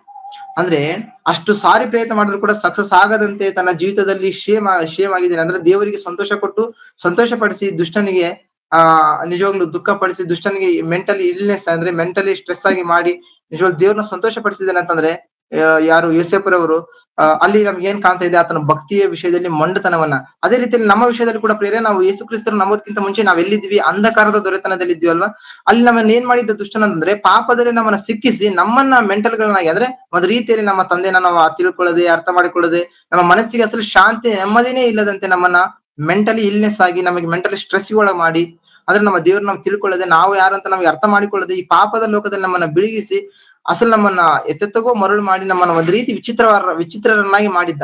ಆದ್ರೆ ಇವಾಗ ದೇವರ ಸಂಕಲ್ಪ ಏನ್ ಗೊತ್ತಾ ಪ್ರೇರೆ, ಈ ಮುಂಚೆ ಅಂದ್ರೆ ನಾವು ಕ್ರಿಸ್ತನಲ್ಲಿ ಬರೋದ್ಕಿಂತ ಮುಂಚೆ ನಮ್ಮನ್ನ ದುಷ್ಟನ ಯಾವ ರೀತಿ ಸ್ಟ್ರೆಸ್ ಒಳ ಮಾಡಿ ಮೆಂಟಲ್ ಗಳನ್ನ ಒಂದ್ ರೀತಿ ದೇವ್ರನ್ನ ಅರ್ಥ ಮಾಡಿಕೊಳ್ಳದೆ ನಮ್ಮನ್ನ ಏನಾದ್ರು ಮಾಡಿದ್ನು, ಅದೇ ಪ್ರಕಾರ ಅಂದ್ರೆ ಪಾಪದಲ್ಲಿ ಸಿಕ್ಕಿಸಿ ನಮ್ಮನ್ನ ಯಾವ ರೀತಿ ಇದು ಮಾಡಿದ್ನು ಅದೇ ಪ್ರಕಾರ ಯೇಸು ಕ್ರಿಸ್ತರನ್ನು ನಂಬಿದ ನಂತರ ನೂತನ ಸ್ವಭಾವ ಬಂದ ನಂತರ ಏನಾಗಿದೆ ಗೊತ್ತಾ, ಟೋಟಲ್ ರಿವರ್ಸ್ ಆಗ್ಬೇಕು ಮಕ್ಕಳ ಅಂತ ಹೇಳ್ತಿದ್ದಾರೆ. ಅಂದ್ರೆ ಈ ಮುಂಚೆ ನಿಮ್ಮನ್ನ ಅವನು ಹೇಗೆ ಆಟ ಆಡಿಸ್ತಿದ್ದು ಅದೇ ರೀತಿ ನೀವು ನಿಮ್ಮ ಭಕ್ತಿ ವಿಷಯದಲ್ಲಿ ಸ್ಥಿರವಾಗಿದ್ದು ಅವನನ್ನ ಆಟ ಆಡಿಸ್ಬೇಕು, ಅವನನ್ನ ಆಟ ಆಡಿಸಿ ನೀವು ಅವನನ್ನ ಸೋಲಿಸ್ಬೇಕು. ಆಗ ನನಗೆ ಸಂತೋಷ. ಅವನು ನಿಮ್ಮನ್ನ ಪಾಪದಲ್ಲಿ ಸಿಕ್ಕಿಸಿ ಸಂತೋಷ ಪಡ್ತಿರ್ಬೇಕಾದ್ರೆ ನನಗಾದಂತ ದುಃಖ ಬೇರೆ. ಈಗ ನೀವು ಅವನನ್ನ ನೀವು ಭಕ್ತಿಯಲ್ಲಿ ಸ್ಥಿರವಾಗಿ ಇರೋದ್ರ ಮೂಲಕ ಅವನಿಗೆ ಕೊಡುವಂತ ಟಾರ್ಚರ್ ಇದೆ ನೋಡಿ, ಆ ಟಾರ್ಚರ್ ನೋಡ್ಬೇಕೆನ್ನುವಂಥದ್ದೇ ನನಗೆ ಆಸೆ. ನಿಮ್ಮ ಜೀವಿತದ ಮೂಲಕ ಆ ಟಾರ್ಚರ್ ನಾನು ನೋಡ್ಬೇಕು ಅಂತ ದೇವ್ರು ಕೋರಿಕೊಳ್ತದೆ. ಅದೇ ಟಾರ್ಚರ್ ನ ಯೋಸೇಫರವರು ಕೊಟ್ಟರು ಸೈತಾನನಿಗೆ, ಮತ್ತೆ ಅಪೊಸ್ತಲರಾಗಿರುವಂತ ಪೌಲರವರು ಕೊಟ್ಟರು. ಅದೇ ಪ್ರಕಾರ ಪ್ರವಾದಿಗಳು ಭಕ್ತರವರೆಲ್ಲರೂ ಕೂಡ ಭಕ್ತಿಯಲ್ಲಿ ಮೊಂಡತನವನ್ನ ಸಂಪಾದನೆ ಮಾಡಿಕೊಂಡು ದುಷ್ಟನಿಗೆ ಟಾರ್ಚರ್ ಕೊಡೋದ್ರ ಮೂಲಕ ದೇವರಿಗೆ ಸಂತೋಷವನ್ನ ಕೊಡುವಂತದನ್ನ ನಾವು ನೋಡ್ತೀವಿ.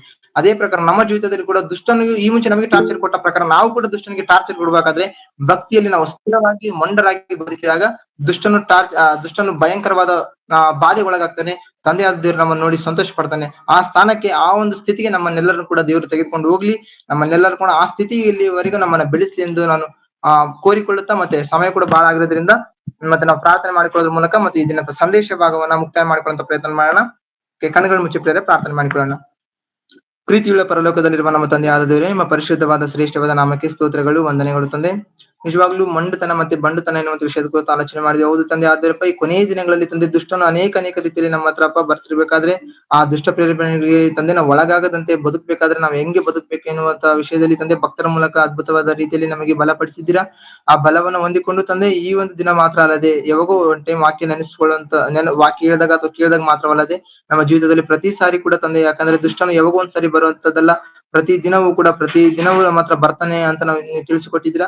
ಆಗಿರೋದ್ರಿಂದ ಈ ಕೊನೆಯ ದಿನಗಳಲ್ಲಿ ತಂದೆ ದುಷ್ಟನು ಬರುವಂತ ಪ್ರತಿ ಸಾರಿ ಕೂಡ ನಾವು ಬೀಳದಂತೆ ನಾವು ನಿಮ್ಮಲ್ಲಿ ಭಕ್ತಿ ವಿಷಯದಲ್ಲಿ ದೃಢವಾಗಿ ಸ್ಥಿರವಾಗಿ ನಂಬಿಕೆ ಉಳ್ಳವರಾಗಿ ತಂದೆ ಮೊಂಡರಾಗಿ ನಿಲ್ಲುವಂತೆ ನಮ್ಮ ಮನಸ್ಸುಗಳನ್ನ ದುಷ್ಟನ ವಿಷಯದಲ್ಲಿ ಕಠಿಣಪಡಿಸಿ ತಂದೆ, ದುಷ್ಟನಿಗೆ ಅವಕಾಶ ಕೊಡದಂತೆ ನಮ್ಮ ಹೃದಯಗಳನ್ನ ಕಠಿಣಪಡಿಸಿ ನಮ್ಮನ್ನ ಬಲಪಡಿಸಿ ಎಂದು ಬೇಡಿಕೊಳ್ಳುತ್ತಾ, ಮತ್ತೆ ತಂದೆ ಆದರಪ್ಪ ಎಲ್ಲರೂ ಅನಾರೋಗ್ಯದಲ್ಲಿ ಕಷ್ಟದಲ್ಲಿ ದುಃಖದಲ್ಲಿರುವಂತಹ ಪ್ರತಿಯೊಬ್ಬ ಆತ್ಮೀಯರ ನೆನಪು ಮಾಡಿಕೊಂಡು ಕನಿಕರಿಸಿ ಕಾಪಾಡಿ, ಮತ್ತೆ ನಮ್ಮೆಲ್ಲರೂ ಕೂಡ ಆತ್ಮಿಕವಾಗಿ ಬೆಳೆಸೋದಕ್ಕೆ ಅನೇಕ ಕಷ್ಟಪಡ್ತಿರುವಂತಹ ಕರ್ನಾಟಕದಲ್ಲಿ ನಿಮ್ಮ ಸೇವಕರು, ನಮ್ಮ ಆತ್ಮೀಯ ತಂದೆಯವರಂತ ರಾಮಸ್ವರ ಅವರ ಕುಟುಂಬವನ್ನು ತಂದೆ ಅವ್ರ ಜೊತೆಯಿಂದ ಸೇವೆ ಮಾಡುವಂತ ಎಲ್ಲಾ ನಿಮ್ಮ ಸೇವಕರು ನಮ್ಮ ಆತ್ಮೀಯ ಅಣ್ಣಂದಿರನ್ನೆಲ್ಲ ಬೇಕೆಂದು ಬೇಡಿಕೊಳ್ಳುತ್ತಾ, ಅವ್ರನ್ನ ಇನ್ನೂ ಉನ್ನತವಾಗಿ ನಿಮ್ಮ ನಾಮ ಮಹಿಮೆಗೋಸ್ಕರ ಉಪಯೋಗಿಸಿಕೊಳ್ಬೇಕೆಂದು ಬೇಡಿಕೊಳ್ಳುತ್ತಾ ಈ ಎಲ್ಲಾ ಪ್ರಾರ್ಥನೆ ವಿಜ್ಞಾಪನೆಗಳನ್ನು ಕೃತಜ್ಞತಾಸ್ತುತಿಗಳನ್ನು ತಂದೆ ಯೇಸು ಕ್ರಿಸ್ತರ ಪರಿಶುದ್ಧವಾದ ಪವಿತ್ರವಾದ ನಾಮದಲ್ಲಿ ನಿಮಗೆ ಸಮರ್ಪಿಸಿ ಬೇಡಿ ಹೊಂದಿಕೊಳ್ತಾ ಇದ್ದೇನಪ್ಪ ಪರಲೋಕದಲ್ಲಿರುವ ನಮ್ಮ ತಂದೆಯೇ, ಆಮೇನ್ ಆಮೇನ್. ಗಾಂತಿ ಆಶೀರ್ವಾದವನ್ನ ರೇಖಾಂಟಿ ಅವರು ಕೊಡ್ತಾರೆ ನಮ್ಮ ಮಧ್ಯದಲ್ಲಿ, ನಾವೆಲ್ಲರೂ ಕೂಡ ಏಕೀಭವಿಸೋಣ. ತಂದೆಯಾದ ದೇವರ ಯೇಸು ಕ್ರಿಸ್ತರ ಕೃಪೆಯು ಪವಿತ್ರಾತ್ಮ ದೇವರ ಅನ್ಯೋನ್ಯ ಸಹವಾಸವು ಎಂದೆಂದಿಗೂ ನಮ್ಮೊಂದಿಗೆ ನಿತ್ಯವೂ ನಿರಂತರವೂ ಇರಲಿ. ಆಮೇನ್.